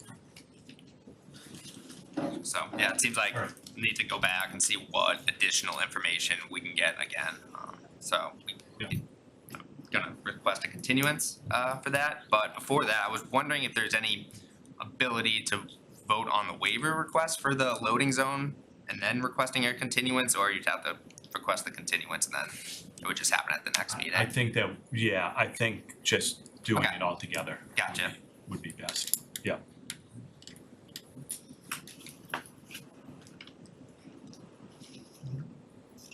So, So should we continue? yeah, Monday, January 8th is our next meeting date, so we feel we can kind of draft what it is we're looking for and asking for, which I'm sure we can this week or early next. Yeah. Hopefully you guys can get us something before then, but Gotcha. I don't think we would be unlikely to get new data, just Yeah. given the holidays and everything, Right. but if we're able to get any data that might address kind of the concerns here directly from McDonald's, we can kind of see where that lands and. yeah, why don't we stick with the 8th now if the board is Yep. open to it, and if you need to continue from there, we'll. Okay. What would the following one be after that? February 12th. February 12th, yeah. Gotcha.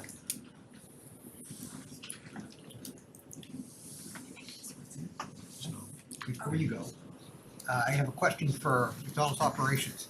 You've got 3 windows in the drive-through. I assumed you had 2 pay and 1 pickup, but it's 1 pay, 1 pickup, and 1 pull forward? Yep. What's the pull forward window for? So that's with the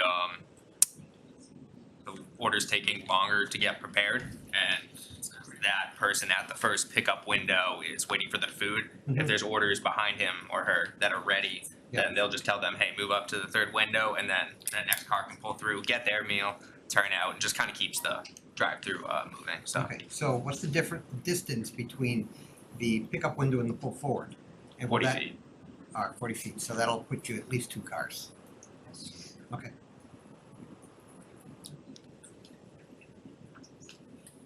I can move I to. just wanted to make sure that the Yeah. pull forward wasn't gonna basically become a block. Yeah, this is their proto restaurant. They don't. Right.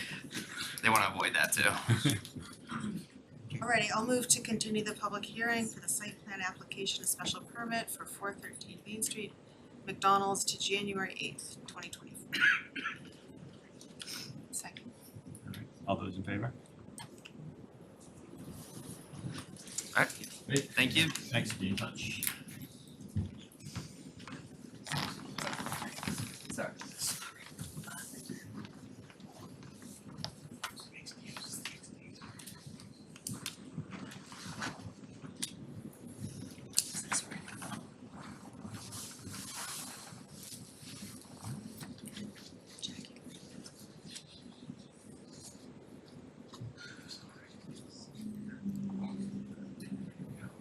Okay, so next up, Try. next, Way too many. next up is this here. Okay. All right, all right. What if, Andrew needs a file break? 1 minute, I'm gonna run to the restroom. All right. You don't have to- Alright, Why yeah, don't you actually, do it? like- No, 2 minutes for a break, and then we'll start up. Stretch.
If he makes eye contact.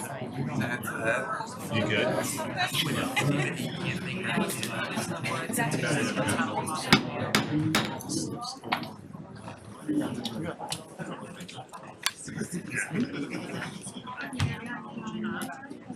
All right. We're gonna start up again. Next item on our agenda is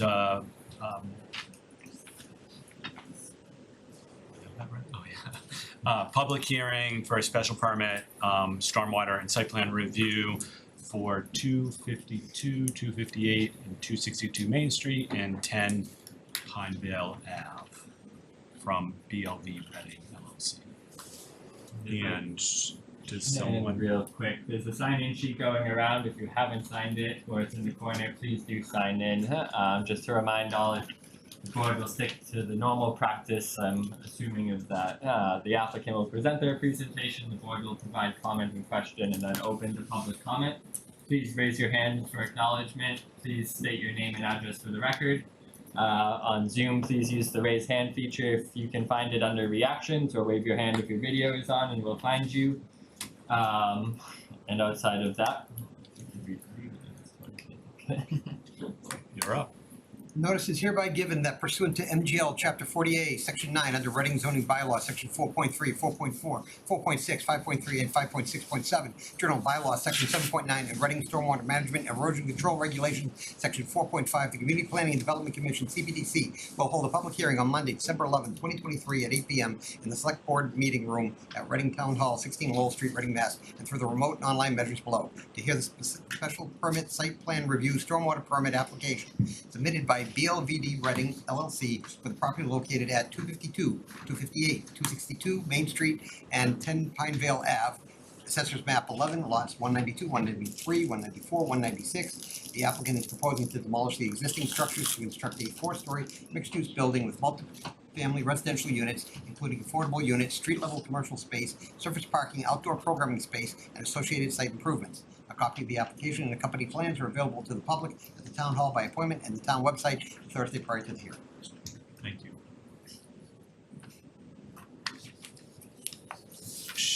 Do you want to start off with anything, or should we just open it straight up to? I think we can open it straight up, if that's okay. All right, let's do that.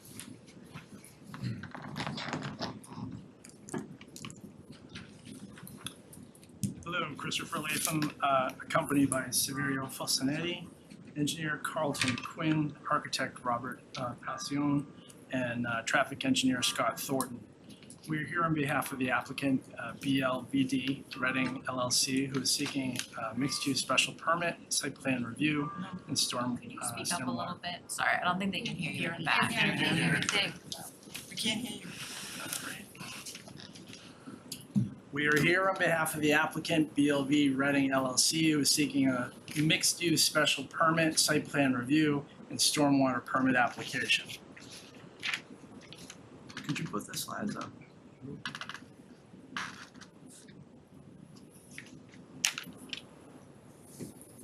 Alright. So if you don't mind moving to the next slide.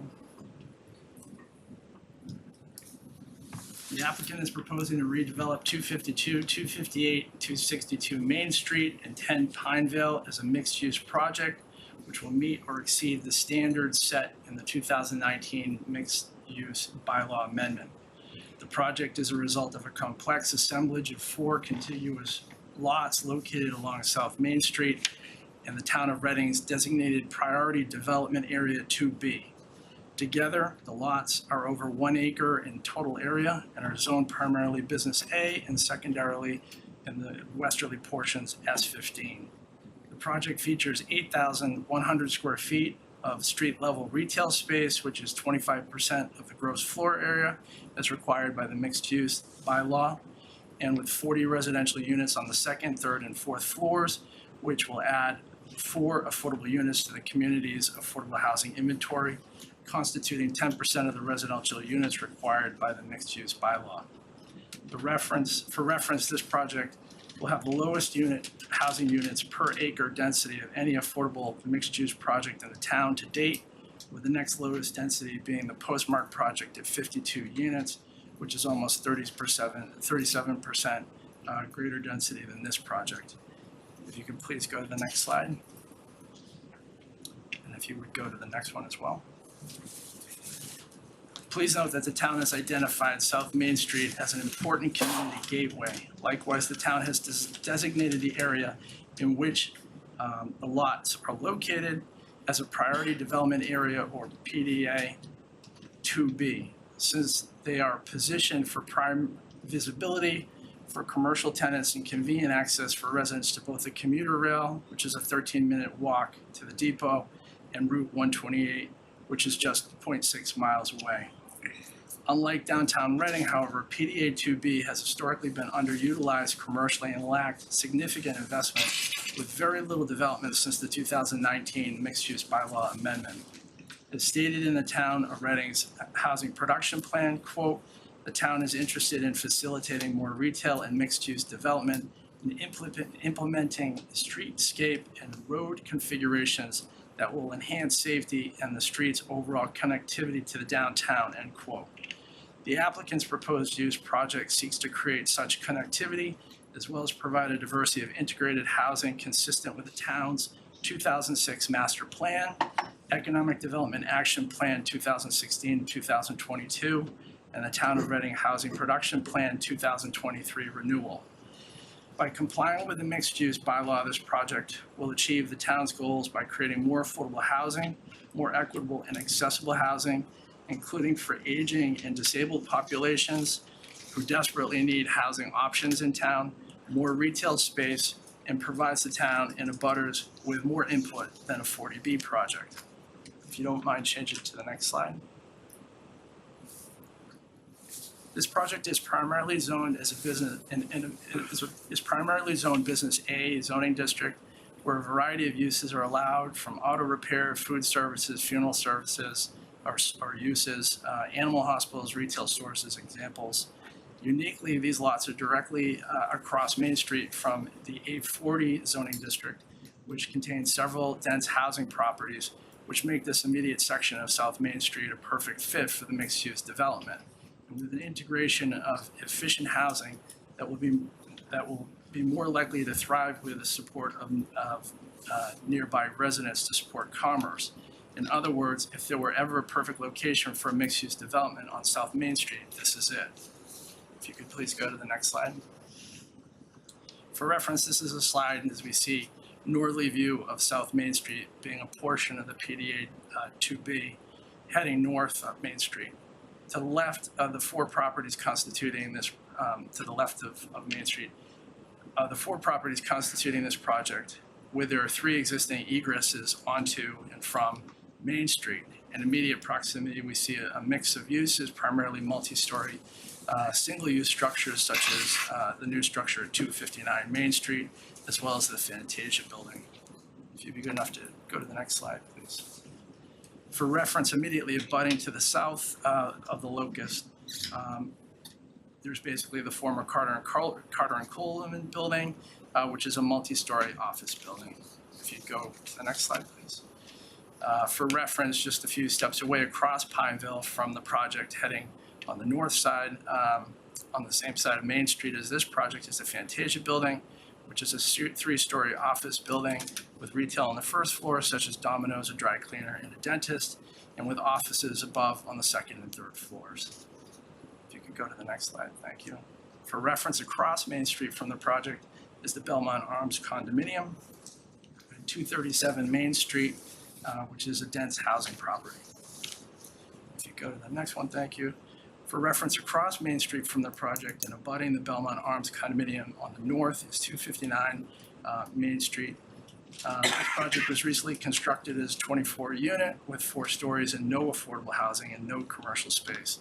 These examples show that this particular portion of the PDB 2B South Main Street corridor is where the mixed-use project such as what we are proposing will be well integrated into the neighborhood and will thrive.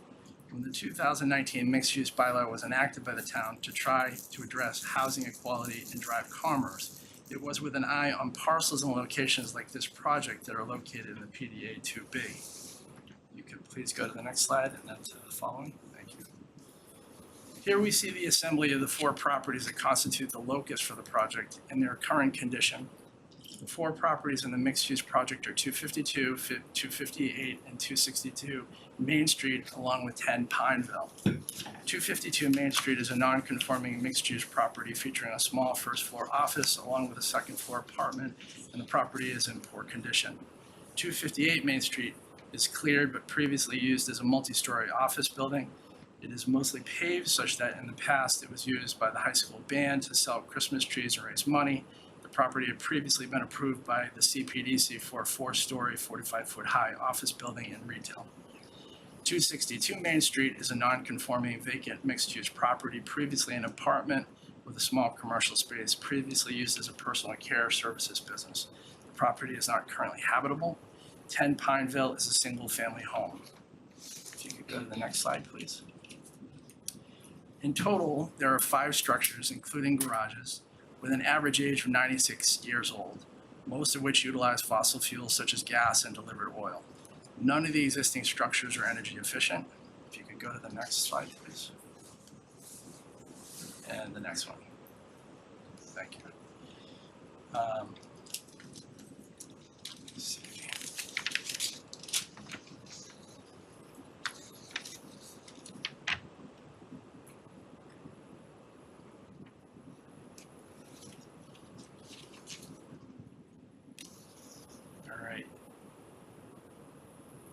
I think this is a prior version. All right. So in summary, the project provides several benefits: consolidation of key parcels in the gateway, 8,100 square feet of commercial space to help Reading achieve its economic goals, improved connection, access, and engagement with the corridor, 40 units, adding a mix of housing availability, 4 with affordable forward with affordable units and cutting 3 curb cuts down on Main Street to 1. There'll be no fossil fuels used. It's 100% electric, and at least 2 public EV chargers available for use on the site. All of this is 100% in conformity with the mixed-use zoning bylaw, with no waivers requested. If you could go to the next one. The project is designed to meet or exceed dimensional and off-street parking requirements while incorporating the context of the corridor and apply the guidelines of the 2012 South Main Street design best practices. The applicant is providing more parking than required, more landscaping than required, substantially lower lot coverage, better storm management, etc. The applicant is vested in the long-term success of this property. If you could please go to the next one.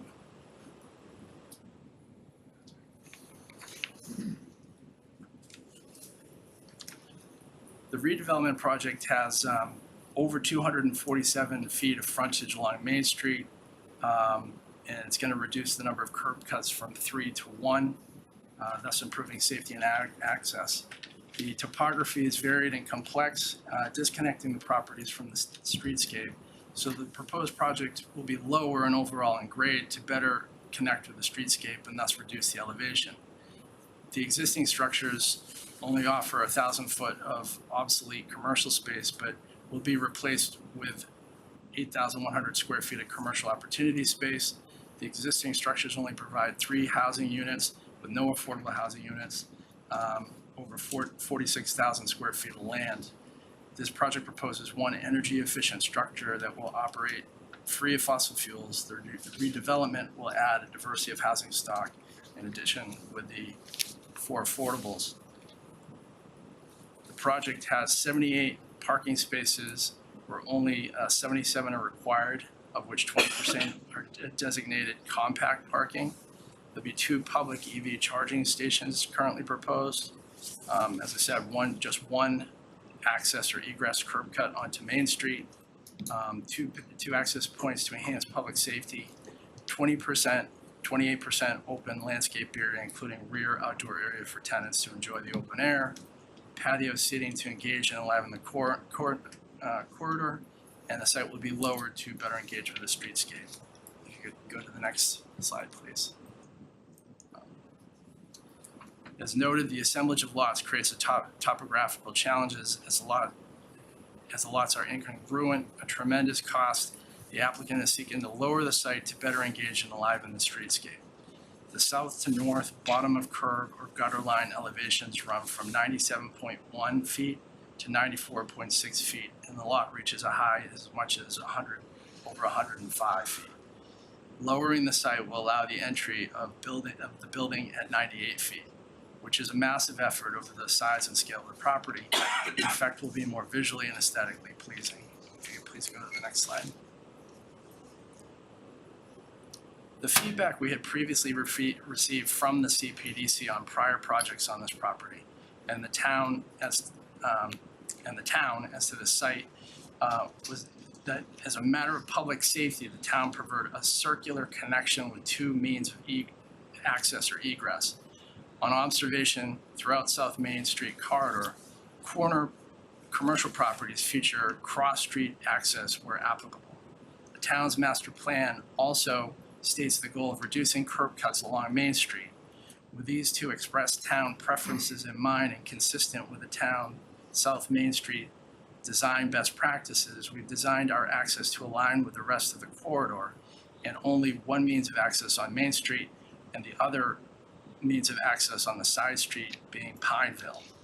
This design avoids a parking lot moat which would be created by centering the building and better organizes parking by use where residential entries are at the rear of the structure and creates substantial parking lot screening from Main Street in accordance with the goals of the South Main Street design best practices. This design also aligns with cross streets throughout the PDA 2B, such as Knollwood, Percy Ave, Avon Street, Summer Ave, Hopkins, and Tarpon Terrace, and so on. If you could please turn to the next page. Parking is designed to be set back with the building facade, which is consistent with the South Main design best practice.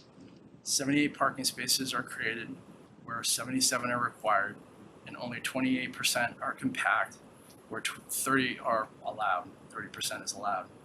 Compact stalls are spread throughout the site, 4 ADA accessible spaces with van accessibility exceeding the required standard.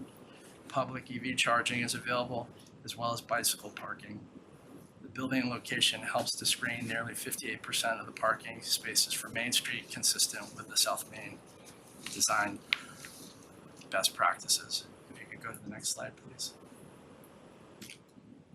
The zoning bylaws are silent as to the open area landscaping requirements for mixed-use projects, but the applicant has endeavored to maximize landscaping in open area.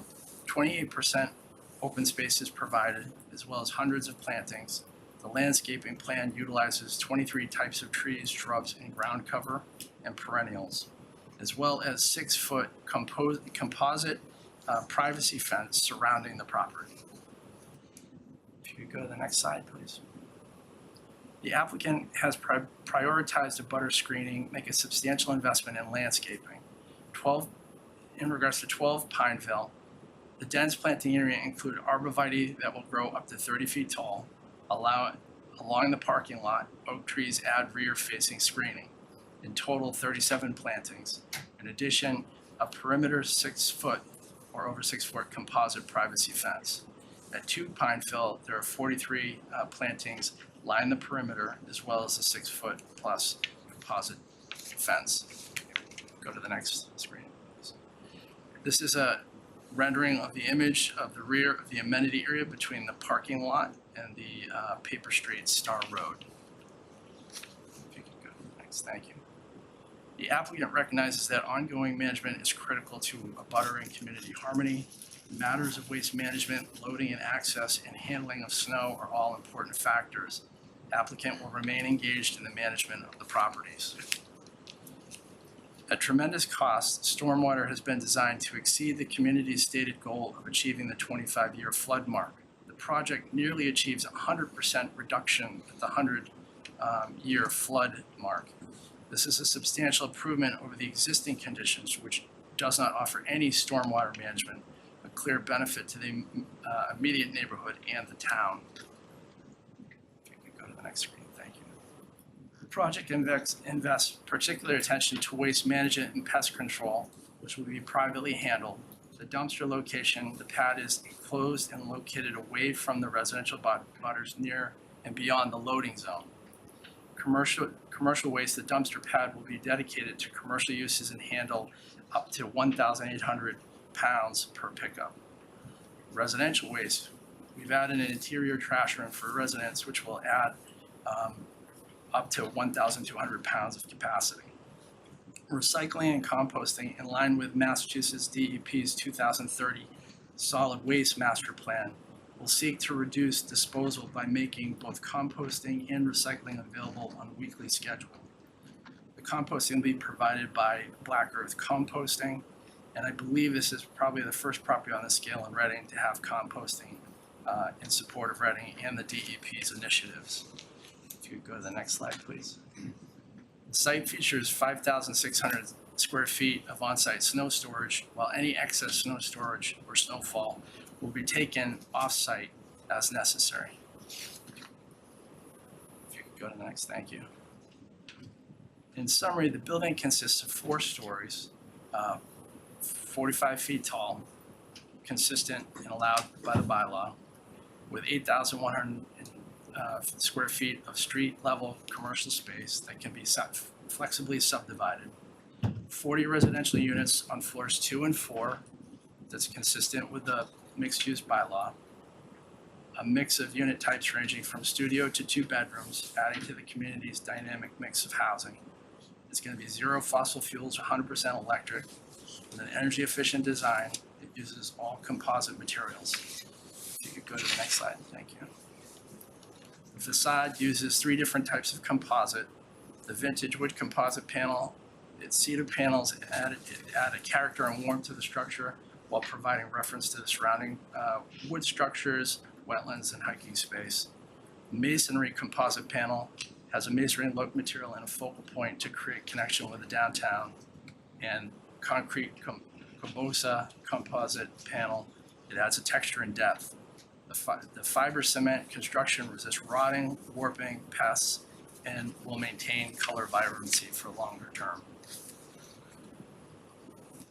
The applicant is not requesting signage aside from the logo S along the south elevation.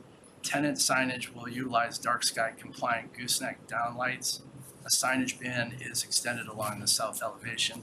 Tenants will have to come back in before this board for approvals for signage. If you could go to the next slide. In considering site lighting, the applicant has considered its context within the abutting area. It is important to recall the site is being lowered dramatically. At the rear of the site, the property is bounded by the Paper Street Star Road and separated from Pineville neighborhood by dense wetlands. Exterior lights will be controlled by timers, and all lighting will be dark sky compliant. Go to the next one, thank you. As the lighting plan illustrates, lighting impact is contained to the site. The site uses dark sky compliant fixtures. The rear of the structure limits lighting to the lower level using only gooseneck down lighting. If you could go to the next slide.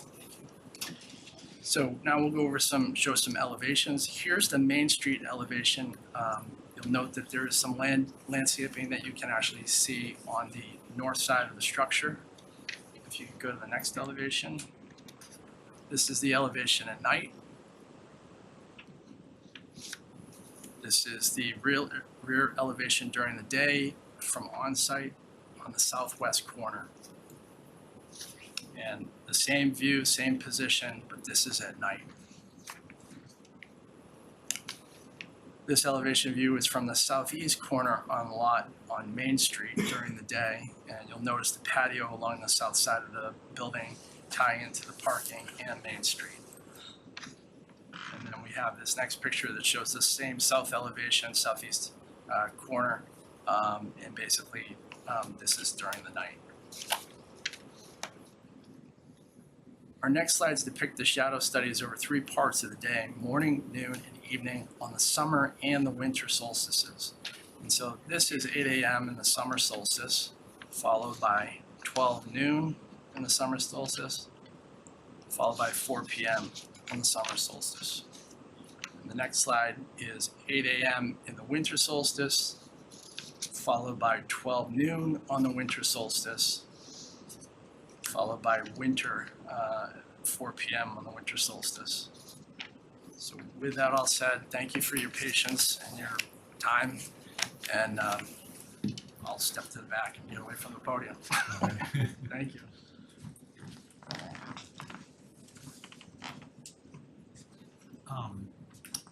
I think what I'd like to do is if the board has any, I'm gonna say pressing comments, or questions, let's do that. But I'd really like to move, since there's so many people here, I want everyone to have a chance to speak or you know, address us before it gets too late. And it's already kind of late. So I'm sure a project of this, right, this is not going to be the only hearing. So I think that we'll have some additional time to dig into some of the details that I'm sure we'll get into. So, but I don't want to skip over folks on the board if you have like high level questions, comments. I had a question, Andrew, maybe I'm not familiar with the 30-foot transition zone at the rear of the property. So, to clarify for all, a lot of South Main Street Business A zoning district on South Main, both to the left and right, has a number of split zoned lots along South Main Street.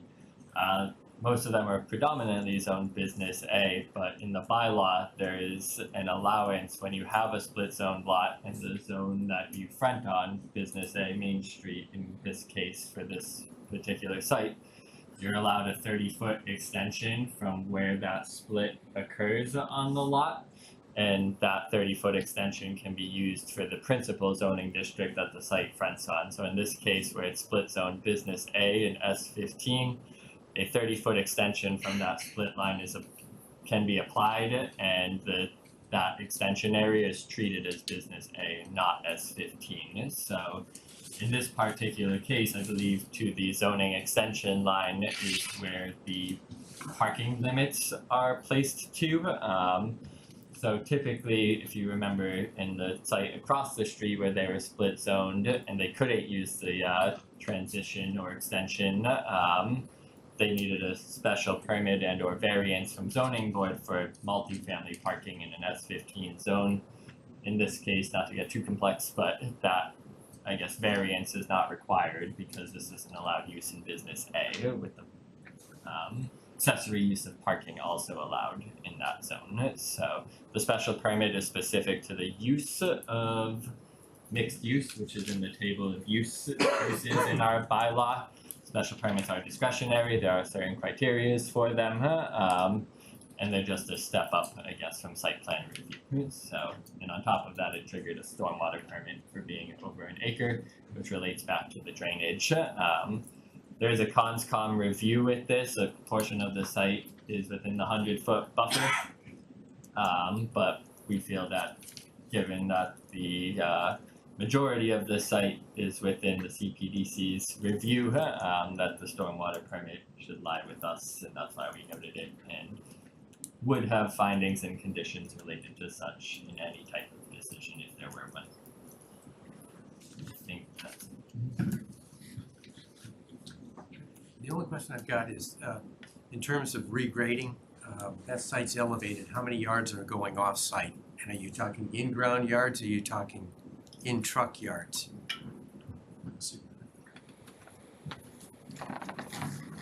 Good evening, my name's Carlton Quinn, I'm with Allen Major, civil engineer on the project. I don't have that number for you, but that's something we can get for you. Okay, good. And converted into truck, triaxles or whatever.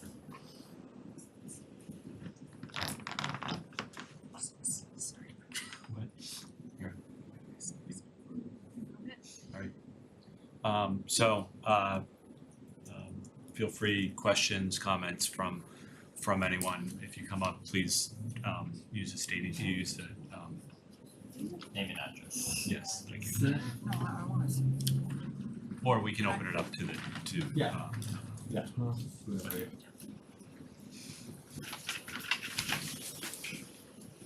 Joe Moody, 54 Pinedale Ave, last house on the left. It's significant.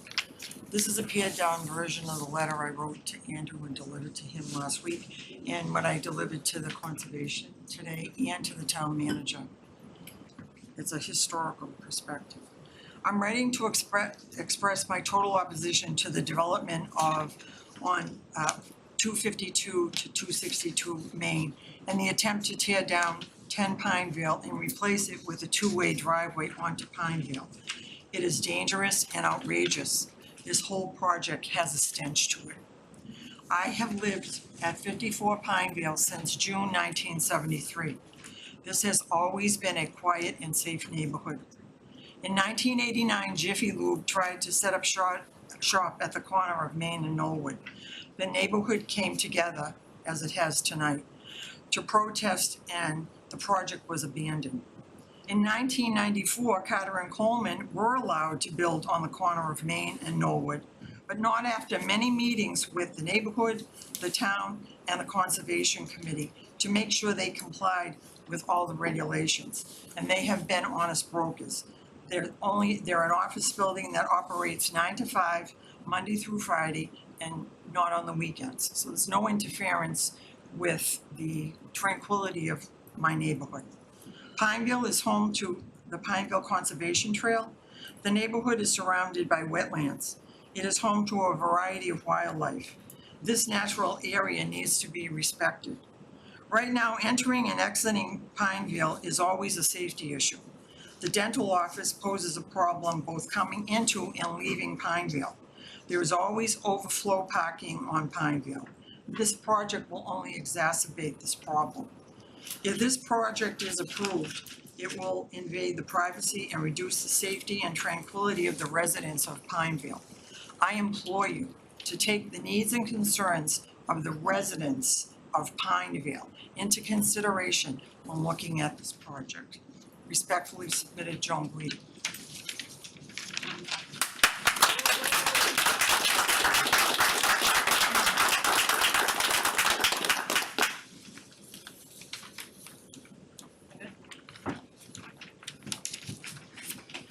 Hi, I'm Jennifer Killeen.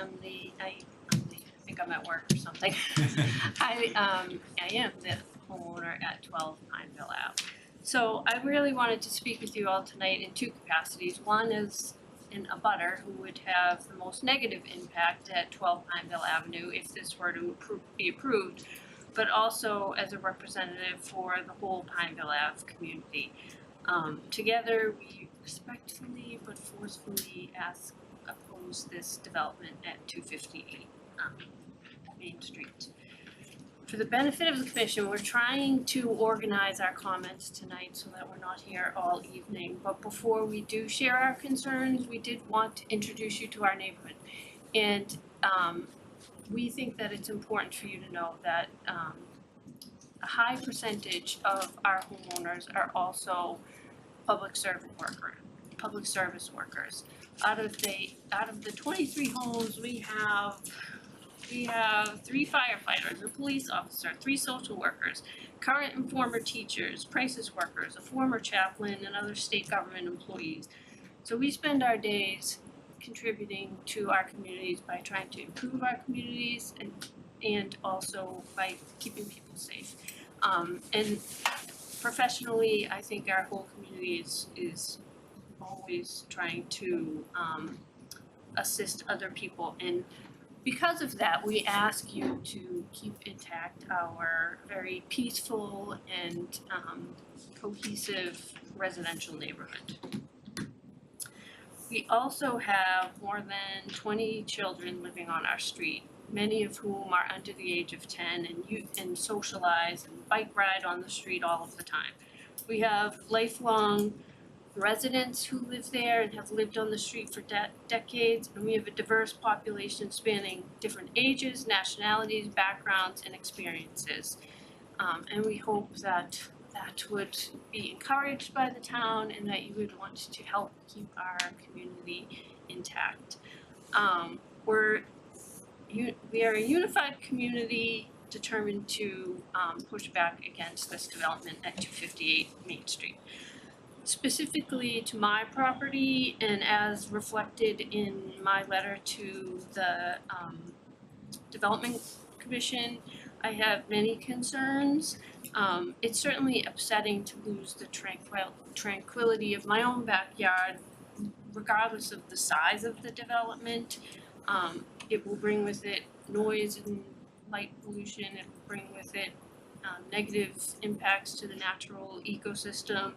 But when you add to that the suggestion of taking down 10 Pineville Avenue and turning it into a parking lot or driveway, it really is nothing but infuriating to think that this could potentially be approved. And I find it hard to believe that this was what was in the plans when these new regulations were enacted in 2019, or that this was the vision for this Cpdc to actually execute a plan like this. Specifically, the concerns for my property include the removal of mature trees along my property line that cannot be adequately replaced by the landscape plan that's proposed. And I've shared pictures with Andrew of what my property looks like. The noise and light pollution from the parking lot at 10 Pineville Avenue, headlights that will be flashing into our homes, and car alarms that go off, and various other disruptions are of concern.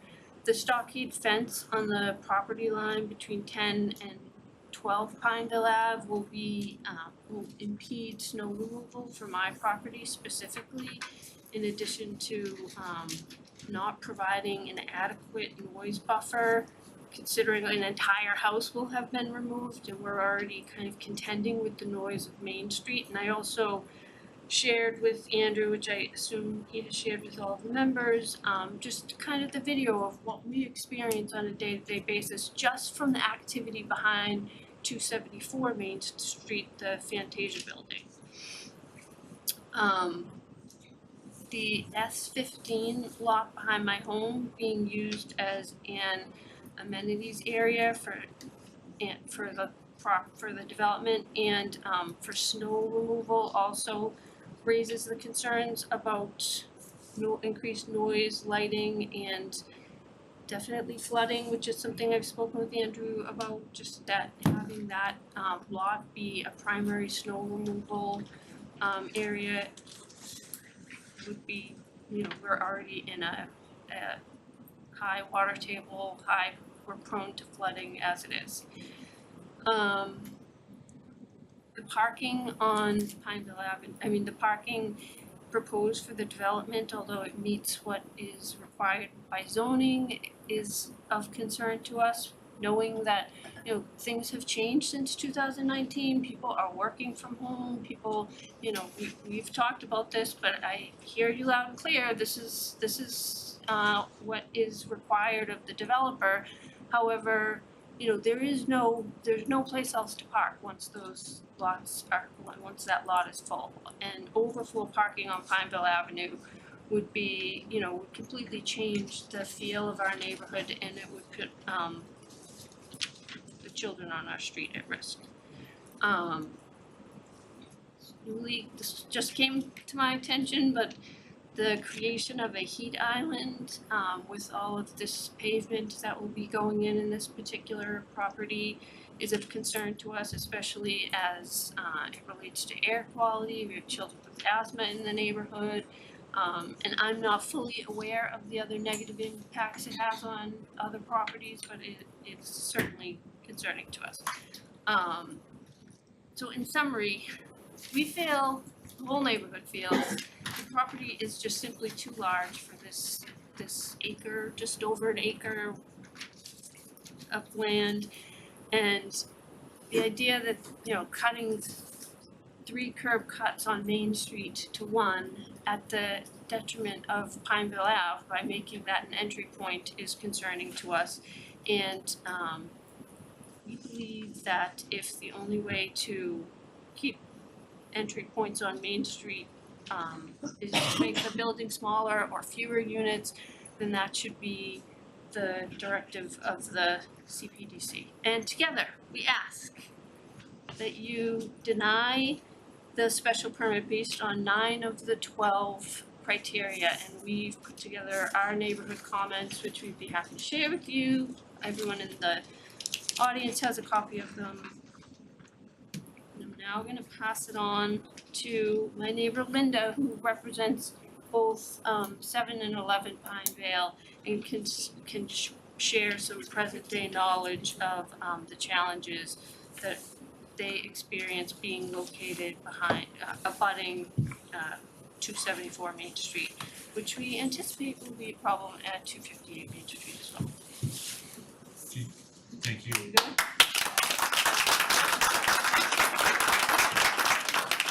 Can you or will you share those? You had some written comments? Yeah. Oh, yes. Can you share them with Andrew? Yes, I made 50 copies, so. All right.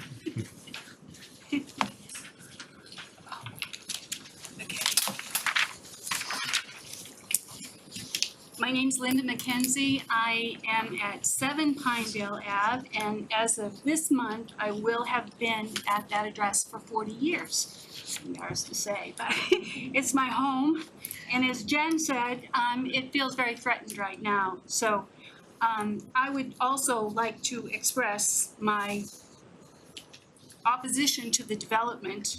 And also, we've broken down our comments because there are so many issues. You could just go on and on and on, and we met together, and we've talked about the issues. One by one, we keep coming up with more issues. So we've broken down our issues so that we can just talk about, each one of us will take a turn and tell you one of the particular issues. Thank you. I hear so much, because we could. I know. Anyway, so we hear so much about mixed-use properties. Doesn't it sound lovely that people have stores, we have property downstairs, people live upstairs? Well, I've lived in a mixed-use property, across from a mixed-use property for 40 years. When I first moved in, and I speak also for people from 11 and 15 Pineville Avenue who also back up against the Fantasia building on Main Street. When I first moved in to Pineville Ave, they told us, it's an office building, they'll be gone. They'll be leaving the same time you're coming home, it's not a big deal. You could live with this, it'd be okay. Well, that's not exactly true, because in the back of the Fantasia building, which also houses Domino's Pizza, a dry cleaners and a tattoo parlor, our properties are separated by a 6-foot fence, stockade fence. Okay, between 3 and 4 mornings a week, we hear between 2 and 4 a.m. a tractor trailer come in and bring supplies to Domino's Pizza. That's no exaggeration, sometimes 4 times a week. And they're there for more than an hour, lights, noise, brakes, all the stuff, yelling, crates, all that stuff goes on in back of our house. Now I have a very small yard. It's very, very close to me. Wakes me up regularly. I've been doing it for a long time. Kind of block it out a little bit. But I know that my neighbors across the street are going to have to put up with this, because we don't know what the mixed use is going to entail. We don't know what's going to be in there. We don't know any of that. So that same situation could work out for them. And in fact, I've been told they can hear those tractor trailer trucks on the other side of the street as well when they come. So that's a real live entity, that a real life thing that happens with people that live in a mixed use or near a mixed use property. Also, I want to mention that when Domino's moved in the 1980s, I believe it was in the 1980s, once again they told us that delivery activity wouldn't be a problem because they would deliver to the front. They would not use the back of the building. Well, that's ridiculous, because Domino's is a delivery service. They don't have a restaurant, so to speak. Everyone comes into the back. They have delivery cars in and out all the time, all throughout the night. They also told us that Domino's would be closed at 12 a.m. because there's a town ordinance that says that restaurants have to, well, at the time there was an ordinance. Domino's is open until 1 o'clock. And then they clean up until 2 o'clock. And my neighbors also tell me they hear as the big rubbish, I'm sorry, I'm a little emotional, as the rubbish barrel goes across the parking lot, we all wake up once again because they're emptying everything.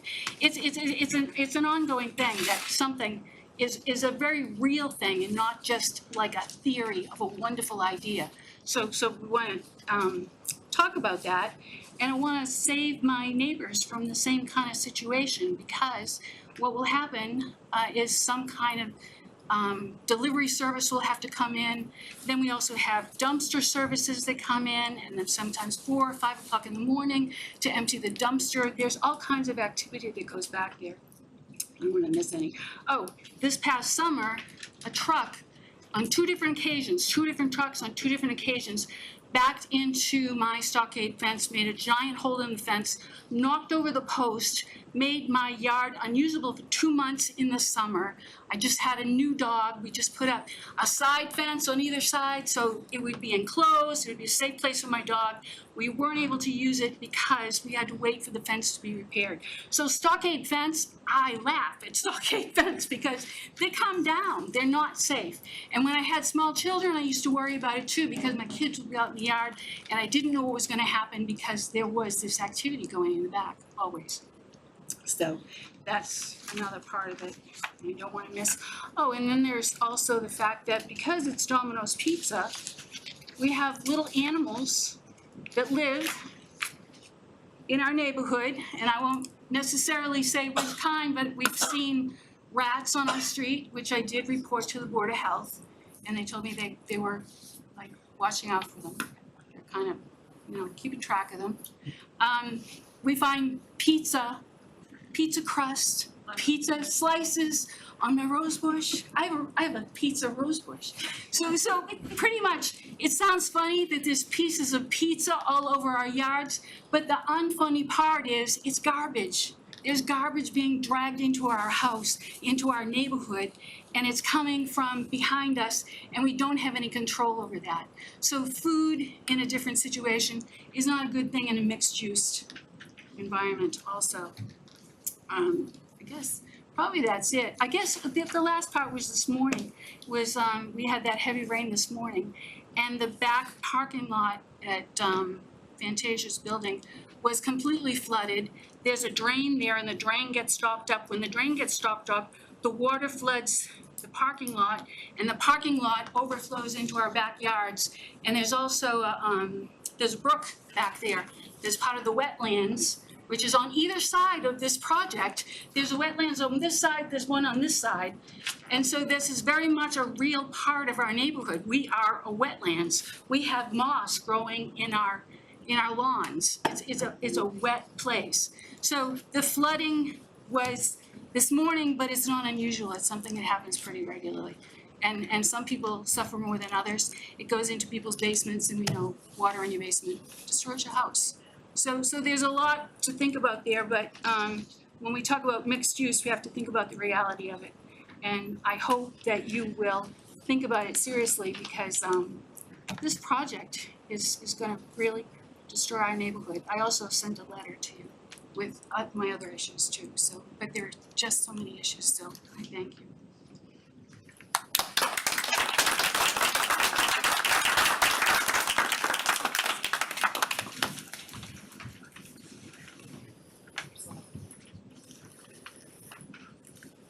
Hello, I am Lynn Farrell. I live at 2 Pinevale. As the owner of 2 Pinevale, my husband and I are enormously concerned about the size and scope of this project. We are also one of the abutters who will be most negatively impacted by the currently proposed development. If approved, our house will be its own little entity. We'll have a building beside us and a roadway. We'll have a building behind us and a roadway beside us. As it currently stands, the project is intended to consist of more of 40 apartment units and 5 retail spaces. The development would be less than 5 feet from our property line. The noise, the light pollution, and complete invasion of privacy this building would cause is unjust. The proposed rooftop seating only stands to exacerbate an already gross invasion of privacy on our property. From a personal standpoint, and the property owners of 2 Pinevale, this is also rental property for us. We don't live there, and it is part of our retirement plan. Moving forward with what is proposed will certainly have a huge negative effect on us. The size of this building is too large for the amount of land available, not to mention there is insufficient parking. We have many concerns that are the same as that have already been mentioned, so I won't elaborate on those, but that is our concerns as they stand.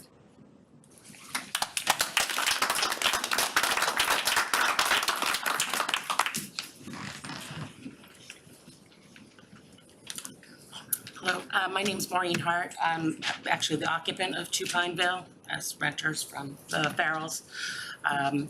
Wanted to tell you that an invested resident of Reading, because been at that location for 10 years, so rental may seem transient, it's not. I've been there for more than 10 years, and in fact, it's a duplex, and my mother just moved in this summer, so it is a family home.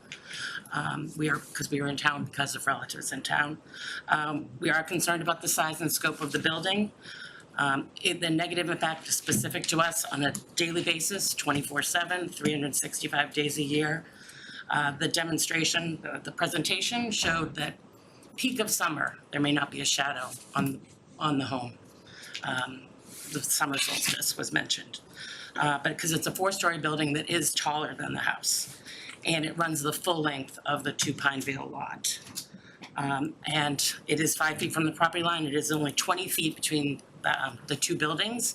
I lived there long enough that I lived there when there was an occupant in 262 Main. And it was one person. This is gonna be 12 units that are gonna directly look into the backyard and look into multiple bedrooms, bathrooms, kitchens, and living areas. So it is a substantial difference in a substantial invasion of privacy. And I just want to share as occupant of the location that I'm concerned around the clock about what this will do to the life I have in that location. Thank you.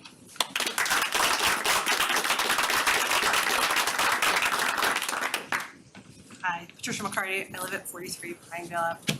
In 2019, I reviewed the proposed zoning changes to Main Street in Reading. As a concerned citizen, I wanted to understand the changes occurring to Main Street, which also intersects with the street our family resides on. When I first saw the map, which reflected the proposed zoning changes to Main Street, I walked away believing the intention of the committee was to allow the buildings on Main Street and those sections of town to potentially be converted to a mixed use. While that could impact the buildings at the end of Pineville, both of those are currently occupied and well maintained, so it was not a concern. I never thought the intent of the planning committee was to allow a developer to utilize the 30-foot extension to purchase a property not on Main Street to be incorporated into their Main Street project, which is what the developer at 252 through 262 Main Street is proposing. When a governing body creates new rules, there can be confusion about the application of those rules. The governing body must then issue regulations to clarify the confusion and confirm the intent of the new rules. This is the first time anyone has utilized the zoning rules, which makes this development precedent setting. At this time, we asked the committee to consider the original intent.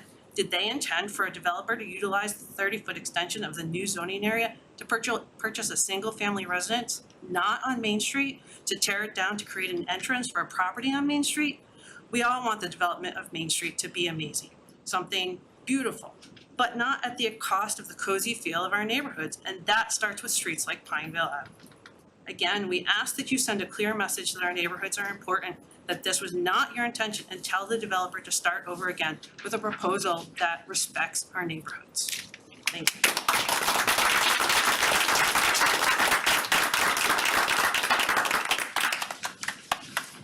Hi. My name is Andrea Farina. I'm at 51 Pineville. This is my daughter Elena. She is 10. I didn't ask her to come. I didn't ask her to write what she's gonna read to you tonight. She did this all on her own. In fact, I told her not to come because it was gonna be a long time.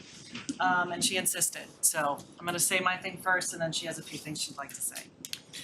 One of the most concerning aspects of this project is related to traffic.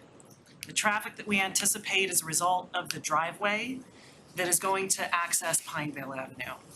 I have 5 main points I'm gonna try to run through pretty quickly. 1, general congestion. Main Street, as we know, technically is a state highway.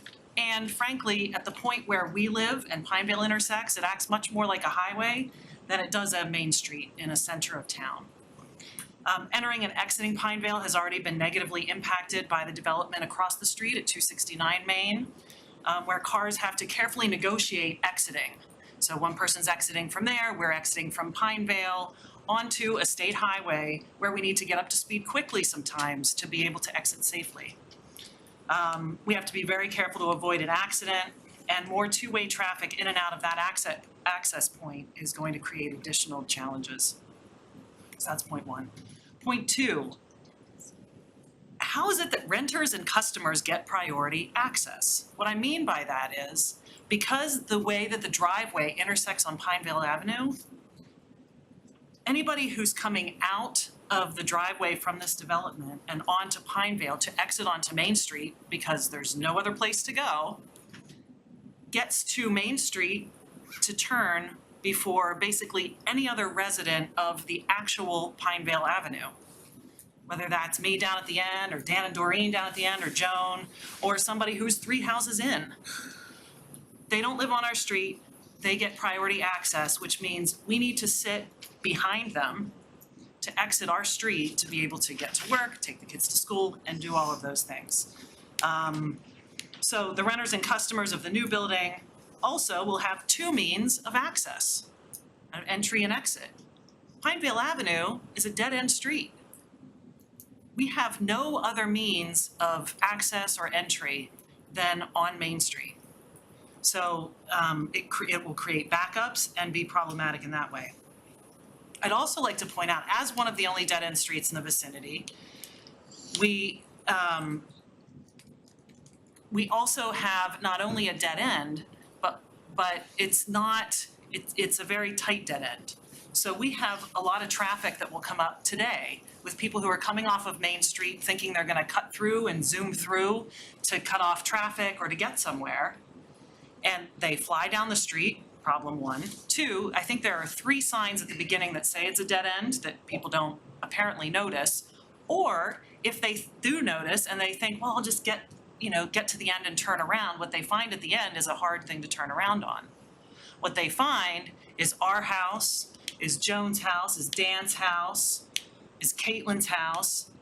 And when they try to turn around, they damage, oftentimes we're finding damaged property. We've had personal property damaged, we've had landscaping damaged, we've had grass damaged, we've had walls damaged by cars and trucks who come down and then find that they need to turn around in our driveways, on our grass, hitting our walls and our personal property. It's a real problem.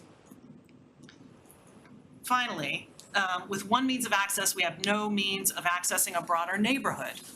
So let's say we were on a busy street, but we had another street behind us. Well, if we want to ride bikes, if we want to go for a walk, we can go to the next street, take a walk down the street, ride our bikes down that street and cut over to a quieter neighborhood. We don't have that option.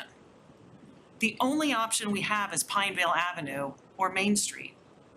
And I guarantee you, if you have an 8-year-old, a 10-year-old, a 3-year-old, a 5-year-old, like many of my friends and neighbors do, you're not gonna say, oh, hey kids, let's go ride on Main Street so that we can go down to the playground on Washington. What we do is we stay on Pinevale because that's the only safe place that we can be without putting our kids at risk of Main Street. Now, clearly Pinevale's not gonna turn into Main Street, but it is going to turn into a much more Main Street with people who, even with the best of intentions, come down the street, come down the street, come down the street. It's gonna drive more traffic with people missing the turn for the development. It's gonna drive more traffic simply by having that driveway there. So we're very, very concerned about that. The curb cuts on Main Street also related to that. They're saying right now, yes, there are 3 and it'll go to 2 with this development. But again, let's say I do want to take my kids for a walk to go up to Joshua Eaton Elementary School. We need to walk down and go up Knollwood. Right now, we don't have to worry about all these different ins and outs of various traffic coming in and out of a bunch of buildings. We have an office building and then we have Knollwood. With this building, with 40 households, 80 residents, 80 cars for 40 households, very likely, and more residents than that, plus commercial traffic, we're not gonna be able to safely even just walk down to Knollwood and go up. So it's really going to have a direct impact on our ability to get around in Reading, especially with our kids. As I said, Elena would like to say a few words. I'd also like to add, I've been a Reading resident for 26 years, been a homeowner that whole time. I've lived on Pinevale Avenue for 12 years. I had this kid on Pinevale Avenue. This is a kid who has grown up being able to go up and down the street safely. And, she had a few things that she wanted to say. So I have lived here 10 years with my mom, my dad, and my brother. And cars have sometimes been a problem. And if you guys do build the building, it will be a bigger concern than it ever was. And for the adults, and especially the kids, there will be lots of cars turning around near Joan and Dan's house. And kids will be biking and playing outside. And with all the cars, the kids will be in danger. And especially for little kids that do not know how to look for cars. And for people that live near the building, if it's built, it will be allowed construction, and there will be lights in the houses that are near the building if it is built. And for people that have pets, and somebody on our street has a couple outdoor cats, those cats will be in trouble because people will be driving their cars up and down the street to turn around, and there will be lots of strangers that we cannot trust. Also, there will be lots of foot traffic because if it's a nice day especially, some people will go on a walk and find our street. Thank you.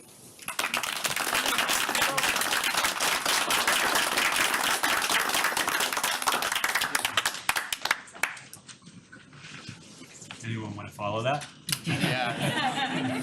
I mean, she highlighted most of it, but I speak with a little experience. I'm actually a police supervisor in a neighboring town. And we find that we are called constantly to these developments for the surrounding streets. We have parking problems. We have to write tickets almost every week for these surrounding people. People call and complain. And I would just like to say we would rather not call the Reading police every night for cars lined across our street. So our Pineville Ave actually only measures across 21 feet, and MassDOT requires 10 feet for a travel lane. So if you have a whole line of cars on Pineville, which they haven't given us any indication that they have another possibility besides overflow parking on Pineville Ave, you're gonna have problems with people getting out onto Main Street. Just today, there was conservation was out looking around at 10 Pineville, and they actually parked on Poor Linda's lawn. So there's a nice long tire mark right across Poor Linda's lawn that she has to fix herself because the town's not gonna come out and do that for her. So it already showed before this project is even approved, before it's even started, we have a problem already. So it's just gonna get worse, just gonna exacerbate the longer it goes. All the construction equipment, they're gonna use 10 Pineville as an access point. It's just gonna be a nightmare for us. Also at the end of Pineville, it measures 17 feet across, which isn't even close to enough room to turn around, which people are gonna do that come in to use those businesses that don't know the street, they don't live in the area. They're gonna make a left out of that exit, and it's just gonna cause a huge problem for us. I think that's it. My neighbors did a great job so far, so we have more to go. Chris Murphy, 19 Pound. Thank you. Hi, Caitlin Lloyd, 46 Pineville. Elena beautifully summed up many of my comments. I am representing us just to kind of continue to reiterate the family concern. So we have a lot of young children on our street. My husband, one of the 3 firefighters on the street, and I moved here in 2020 with our 3-year-old daughter, and now we have twin girls on the way. And we really felt like we hit the jackpot when we bought in Reading. And I truly mean that. As my husband, who was born and raised in Everett, and I grew up in Chelmsford, he thought Medford was the suburbs. I assured him that was not the case. And when we moved here, we were thrilled because frankly, it is a dead-end street. And for the safety and security that's gonna provide our growing family. So we have a lot of, kids who all play together. As Andrea mentioned, the street is our sanctuary. This is exactly where these kids play because it is truly the only option without exiting onto Main Street and finding another area to get together. And we're really concerned that it's gonna significantly change the safety of the street. And even if unintended, greatly increase the traffic on our street, as Elena and Andrea already beautifully mentioned. It's scary to think of the potential safety issues that it could pose our youngest residents. We want to note that the proposal suggests there are 78 parking spaces for a project containing 40 apartment units and 5 retail spaces. We can only imagine that as those retail spaces or as those parking spots get filled by tenants, that retail patrons will seek other areas in which to park. And Pineville is going to be a very easy choice for that. We also live in a town, I did not know this when I moved in, that does not offer comprehensive busing to school. So as parents responsible for either driving or walking our children to school, the increase in traffic, which is already incredibly congested in our area, poses danger to those children who are going to choose to walk. And also the ability for parents to exit the street in a timely and orderly fashion. just to get the kids to school. I'll illustrate just with a couple real life examples of where we've seen these issues come to life. One of Pinevale's youngest residents, 5-year-old Samantha Fuller, has asthma, and there have been times where she has to get medical treatment very, very quickly. And exiting our street is continuously becoming more and more difficult, and it's putting, this additional traffic is gonna put her at risk. Unfortunately, we know that one of the babies that I'm carrying has a pretty severe heart defect and is gonna require quite a bit of surgery and probably some potential emergency treatment. So we care quite a bit about being able to exit our street, to take a left. It's hard. And I would encourage all of you, do it one day. Good luck. The other thing I'll mention is, Andrew, I know when we originally chatted, one of the reasons for the Pinevale entrance into the property was for emergency vehicles. We had to call the fire department for my daughter last year. Fire truck came down the street and then backed out. Fire truck can't turn around in Pinevale. The garbage truck backs out down Pinevale. The FedEx truck backs out down Pinevale and destroys much of our property along the way. So it's just, while we appreciate that that's necessary, it's certainly not a consideration for our street. And would just encourage the committee to explore that a little bit more and just really implore you to really consider our families as you consider this proposal. Thank you.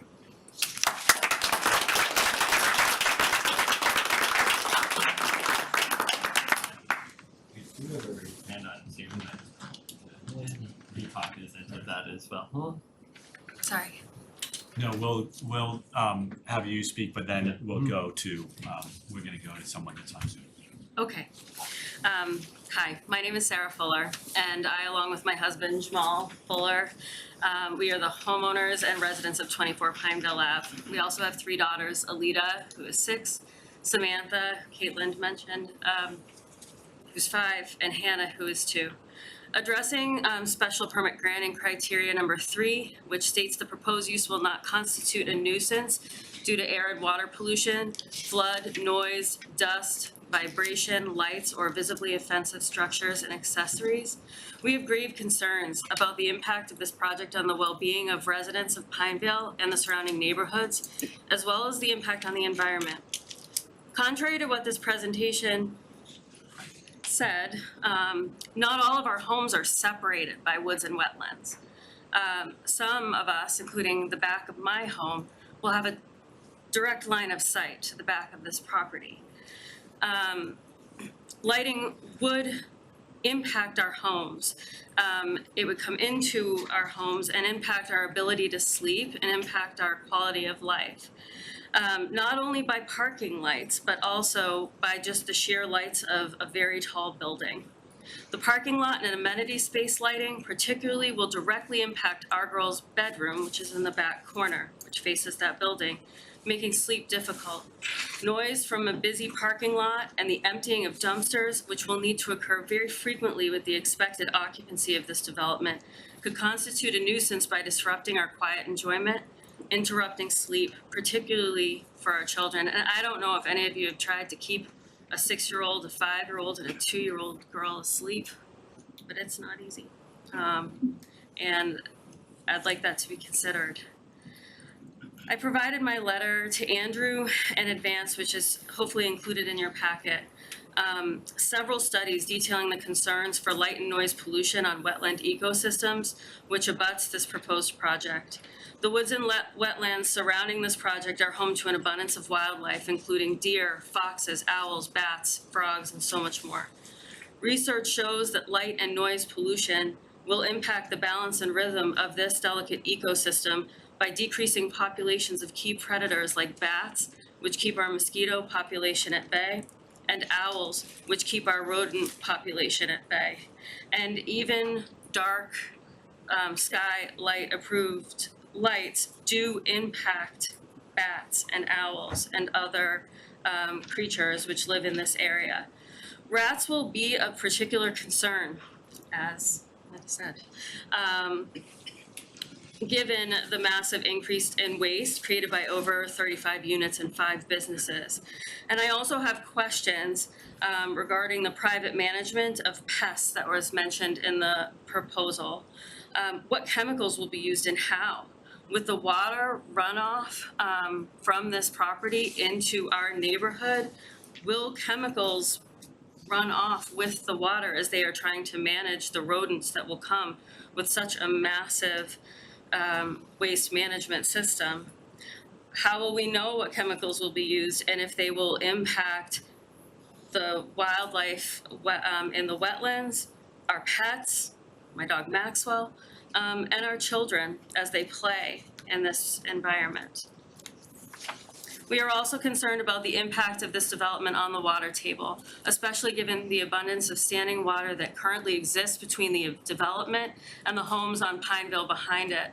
I know we manage water in our basement regularly, and I'm concerned about paving such a large area and what will that look like for the runoff of water into our neighborhood. So I would love for the board to ask a great deal of detail around what this system that they propose looks like and how it will impact us. Has the town considered this impact? Have studies been conducted to understand the impacts of the development on our wildlife? We are requesting independent studies conducted on all these potential risks and to understand exactly how this project will impact our community. And finally, we would like to request an independent review of the placement of the flags which delineate the wetlands. Thank you.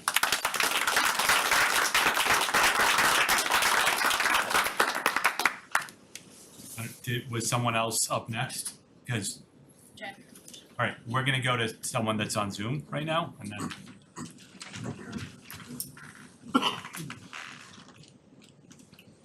Hello? Hello.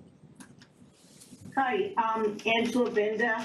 I live on Orchard Park Drive, which is off Summer Ave. And the end of our dead-end street, meets up with Pineville.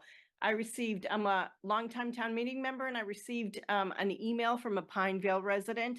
I've been on Pineville numerous times, and I went down there to just check it out. And I just want to say that as a town meeting member who's been voting on zoning bylaws for 20 years, this is not what I envisioned for the South Main Street changes. I never envisioned such encroachment on an established neighborhood. I think the Pineville residents have spoken very, very eloquently about their concerns.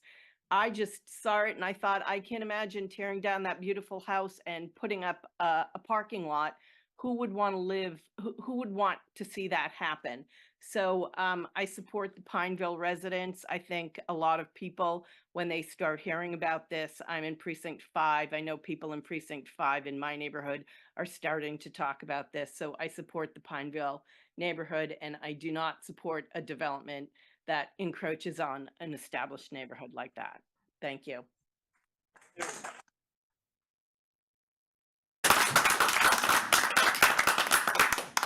Thank you, Angela. Is there anyone else on Zoom while we're, okay. Anyone else in the room? All right, I'll close this. Do you mind if I close this? Sure. So as you can see, our neighborhood stands strong and united against this development. We strongly oppose the size and scope of the property. It uniquely negatively impacts the residents of Pineville Ave, the safety concerns it poses our children, and the environmental concerns it poses our natural resources. As proud citizens of Reading, we implore the town to deny this development proposal. Should it proceed in any fashion, you'll find us highly engaged, active, and vocal community prepared to share our concerns. We appreciate your time and your commitment to your residents. We've left copies of this.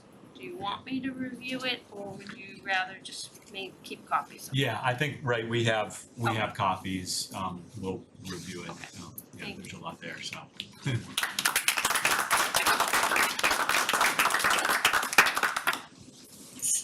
So a couple things, right? It is getting late. Right, this certainly, thank you for everyone's comments. There's a lot here. There's a lot to go over, both with what was provided and what's being proposed. So I probably don't need to say this, but continue to be engaged. Seems silly to say that, but I'm not so sure that it is all that productive at this point in the evening to get into sort of detailed issues with the proposal. Right, I think you've heard, I'm directing this comment to the applicant, right? They heard a lot tonight from the residents of Pineville Ave.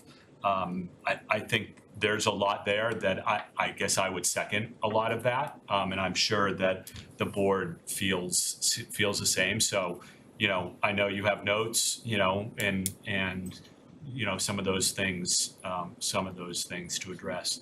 I guess I'll say, just because you can do something doesn't mean you should, right? I mean, we've talked probably with some of you on other proposals, that you don't need to jam everything possible onto a site. Sometimes it just doesn't work.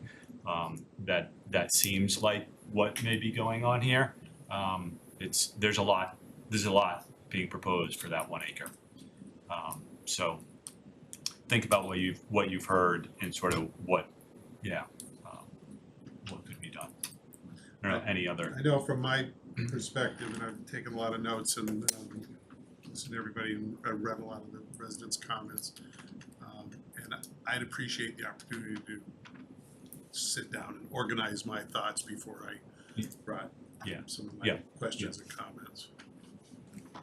I would agree. I mean, I came with some of my detailed questions and thoughts, and there were some more that were added here by the community, and I'd like to take some time to consider all that. In terms of additional documentation from the applicant, I'd really like to see a 5-page executive summary of all your submittals that are over 70 pages. There's one that's 271. And I will add, I read, is that right, Andrew? Well, there's another one that's south of it, right? Plantations The across one that's street. on the same side of the street. Yeah. Sorry, same side of the street, yeah. And then I'm sure it's there, but if you could make it part of the executive summary, a breakdown of the apartments, studio, 1 and 2 bedroom. So we've got those. Oh, and sorry, I'm just gonna add one more. And do a short 5 or 10 page. Here are the requirements. It's been met. In other words, height is 45 feet. Our height is 42. I think that's on there in the plan. Right, I saw some there, but yeah. since they're going also into the BMPs for South Main Street, just do what the requirements are and tell us what you've done.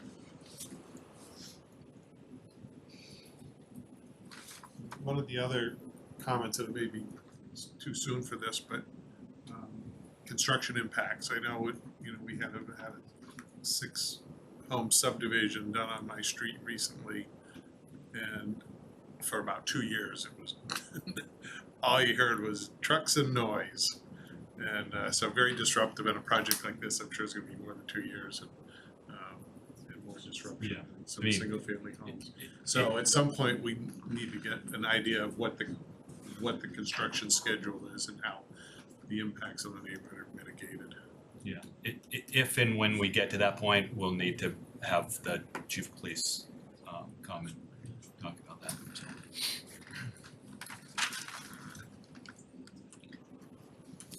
Yeah. Okay. That's all. That's great. Yeah. So I think, right, we're going to continue. I don't know if we can provide more detailed comments than what was provided. We can do it next time. What's up? Yeah. Do we have a date? January 8th is open still. I'll make a motion to continue the public hearing for the special permit stormwater and site plan review application for 252, 258, and 262 Main Street, 10 Pineville Avenue to January 8th, 2024. I'll second it. Any other comments before we vote? All those in favor? So, January 8th? Yeah. Mo sent out notification. Yeah, there won't be another notification that goes out. Okay. I mean, just keep your eyes on, on the website. It will be here, or it will be, there's a possibility that Thank you.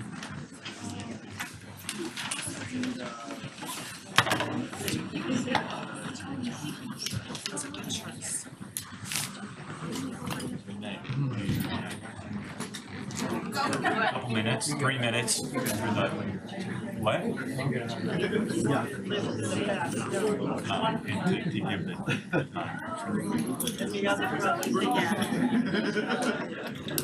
I was afraid, I was kind of afraid of Such a headache. Sorry, I'm not being very vocal tonight. Oh, God.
All right, we're back. Back. We don't have much else, I don't We think. just All have right. minutes now?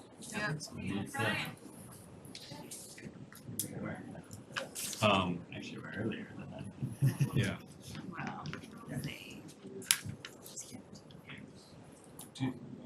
Shall we spend some time doing minutes? Yeah. Sure. All right. Does anyone have comments? Which one? We are on November 6th. November 6th. November 6th. Yes, I think that's the tire store. Minutes. Sorry, what? That is the tire store minutes. the 128 new building. tire, that's, Yeah, we need to go that's back. the one from December 4th, that was last week. Yeah. That's- Last week, okay. I'm gonna- I can do that one too if you I vote. Well, if you want to go on that one first, the only comment I had, and I can just make it here, you don't have to make a change. I do recall about the high-speed door from Main Street, and the individual said we hadn't done enough detail to get the door, to tell you exactly what it's going to be. But yes, it is going to be a high-speed door. You leave that. Thank You can leave that open, we're not, Yeah. I think that was on page 2. Leave it open? Yeah. Open, yeah. So, but my comments can be taken just for, added in today, and you don't have to make any change to your minutes.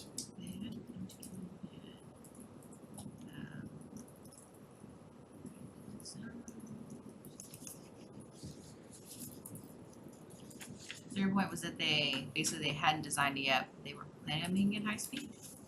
They had not designed it, but I'd say they intended to install a high-speed door, let me phrase it that way. End of sentence.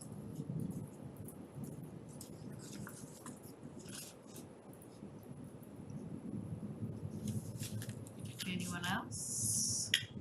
I didn't have any. Page 2, second paragraph, Are you in 12.4? 12.4. Okay. Fourth line from the bottom, get in Mr. Johnson in person from the applicant team. Mm-hmm. Because there were so many Johnsons. There was the Johnsons, and then it turns out that guy's name was also Johnson, and I was writing this and I was like, I think I'm insane. It just got very confusing when you just referred to Mr. Johnson as opposed to Mr. Bruce Johnson or Mr. Robert Johnson. Mr. Robert Johnson. I'll add it. No, So Johnson was answering his own questions. Yeah. That's also the middle of the first paragraph on page 4. Okay.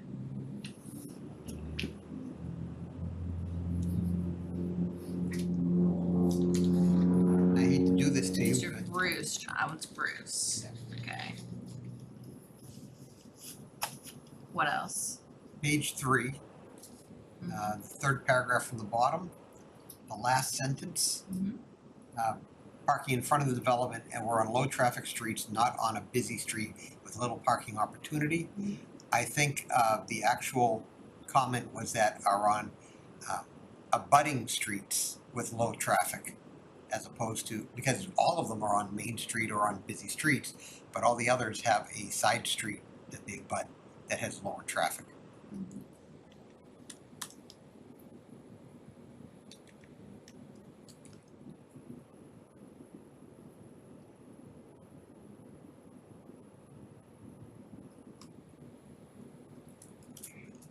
And on page 6, if you're ready. I'm just rewriting the sentence. For your last traffic street.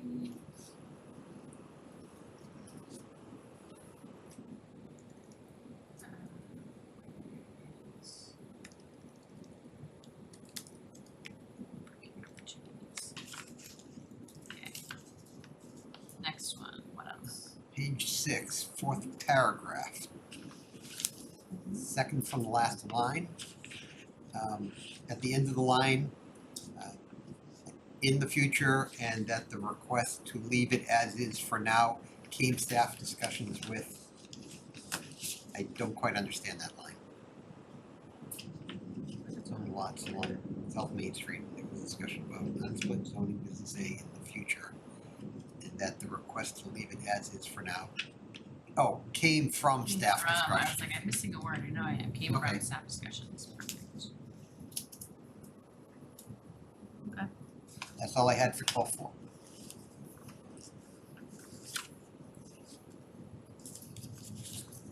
I'm sorry, I reviewed it before the meeting. It's been a while since we've had amendments like this. It's good to keep us on our toes.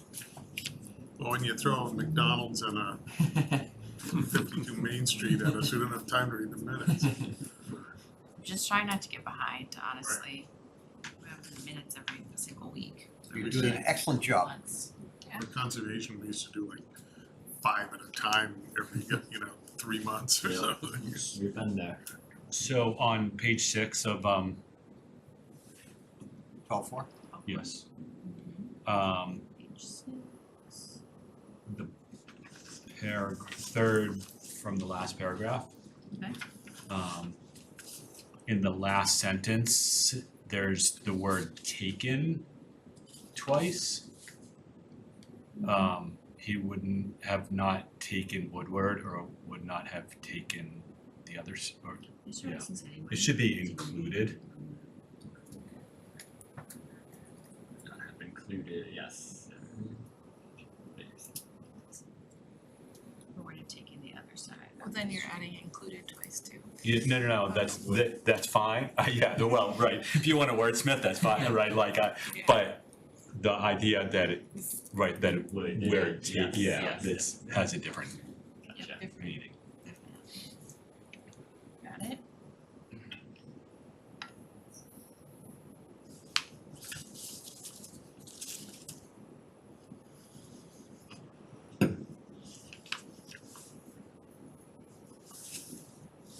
call. Anything else?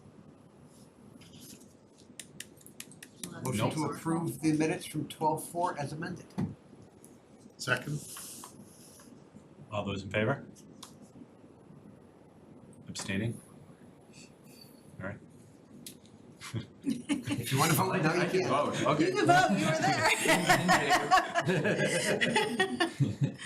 How does that work? Great.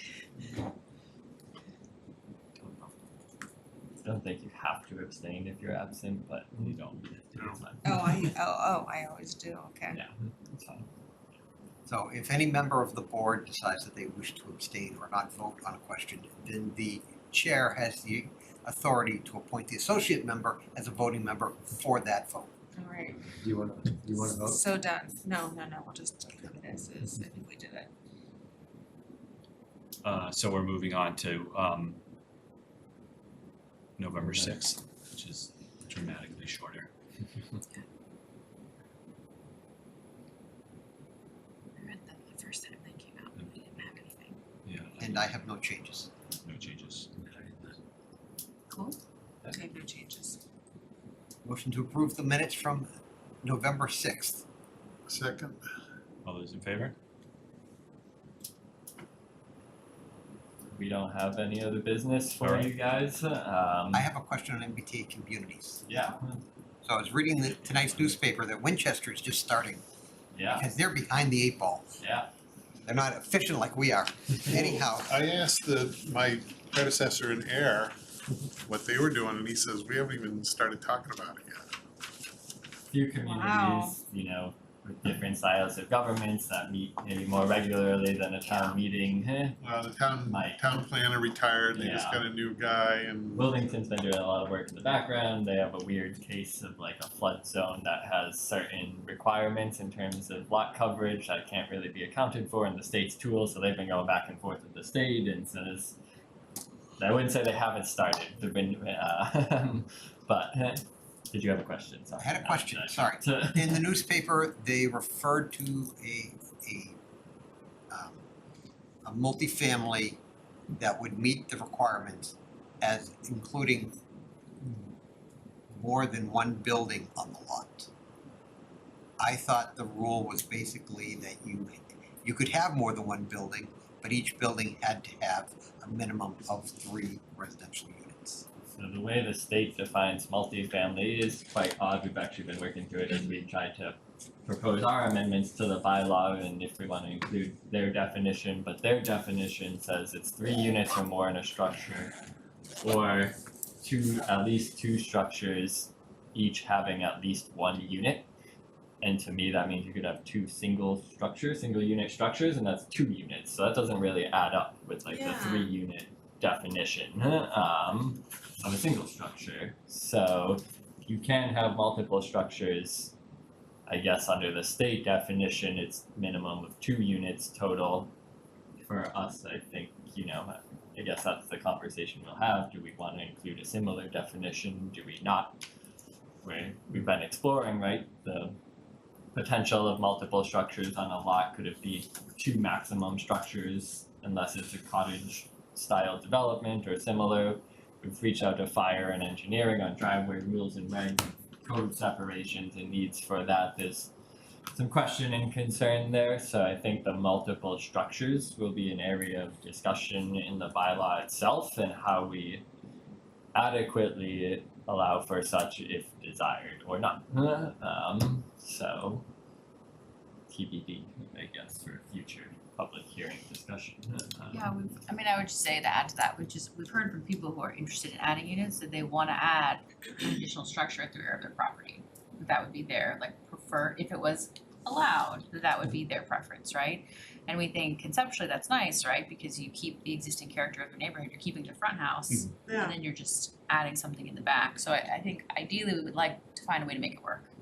Does that change how does that change the calculations for the numbers, since we have to get a certain number of units allowed, right? It doesn't, It because it doesn't. wouldn't It doesn't, necessarily be like okay. a new lot, like a subdivision, because it's not a subdivision, Right. it's not frontage and new right of way. I like that option for people.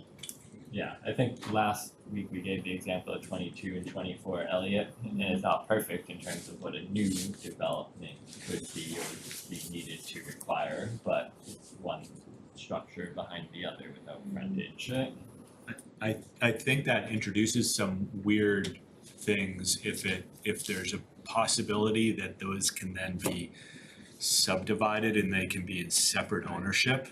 I think that can really become a problem. Condos or like separating the lots? Separate, if you build two units, if you build what would it be, a 2-unit property, a 2-unit structure behind a single family home. And, right, you have some driveway, if some point, then they could subdivide their lot so that they have it's 2 different individual owners.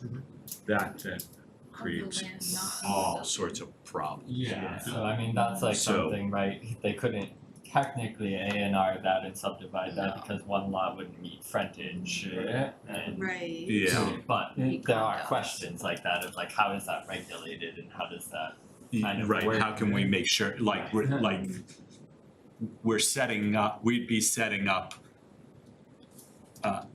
that question to be tested Exactly. a lot, Yeah. right? So we need to be pretty solid Yeah, with that, I agree. because that does create. Couldn't you do the same thing though and just create the land as one unit and individually house it just like a condo? I don't know whether that Yeah. creates a problem, but Right, cause like, it There sounds must like be a way to a do different it. way around it.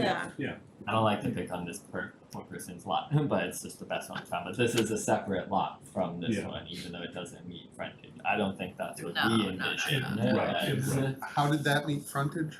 Oh, it doesn't, It it's just so doesn't, old. Oh, it's so It old. pre- Yeah. Because predates zoning. in air, they did an open space incentive bylaw that would allow new houses with you'd have a driveway for the frontage lot, and then you'd have a shared driveway and have 2 lots behind that one. Mhm.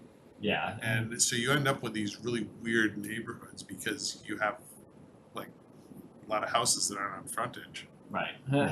Yeah, so it's an interesting concept and one that just deserves more thought, I think, as we look at it in zoning.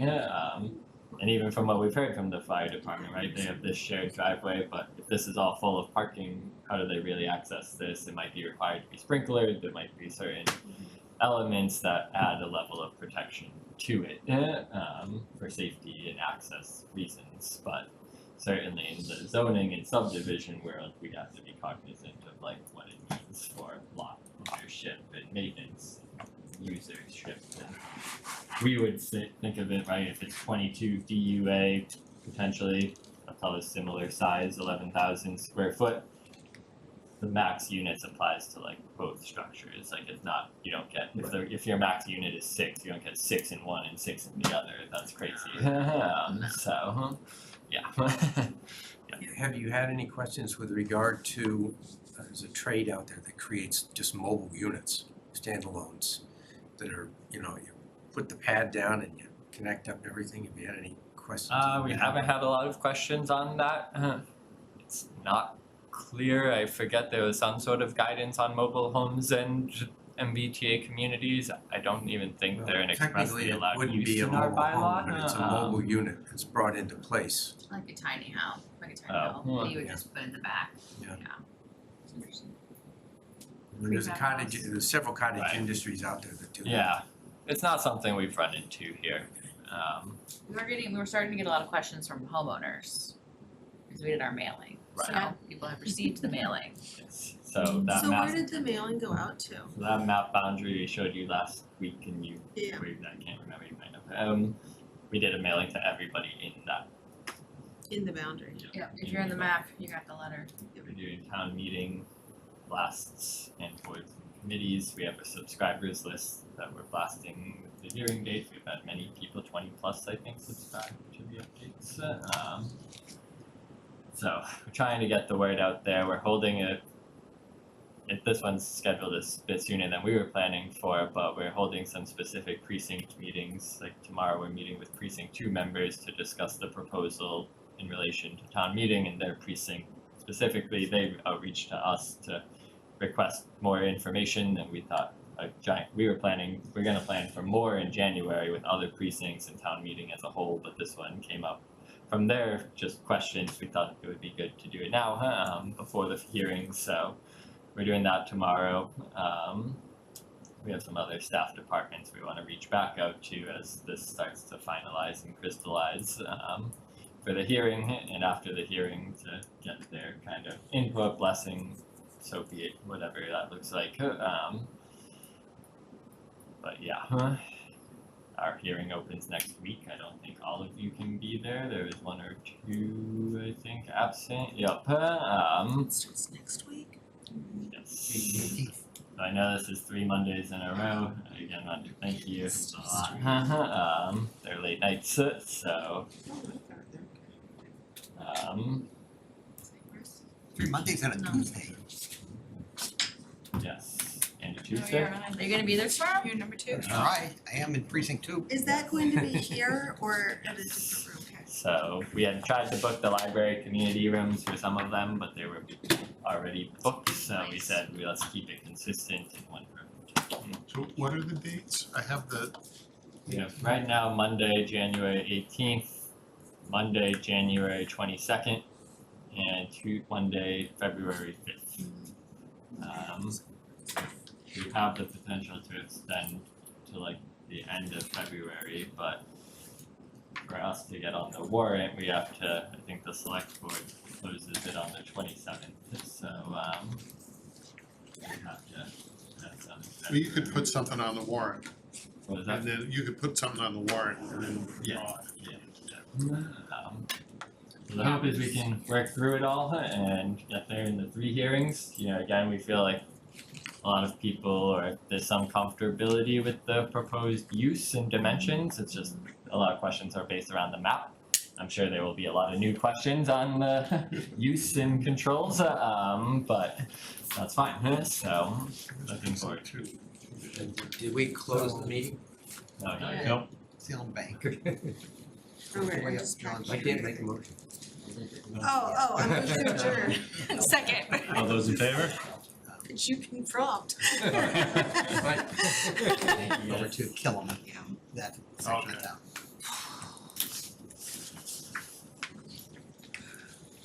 Legalization, we shall my neighbors know. We shall my neighbors know the hearing.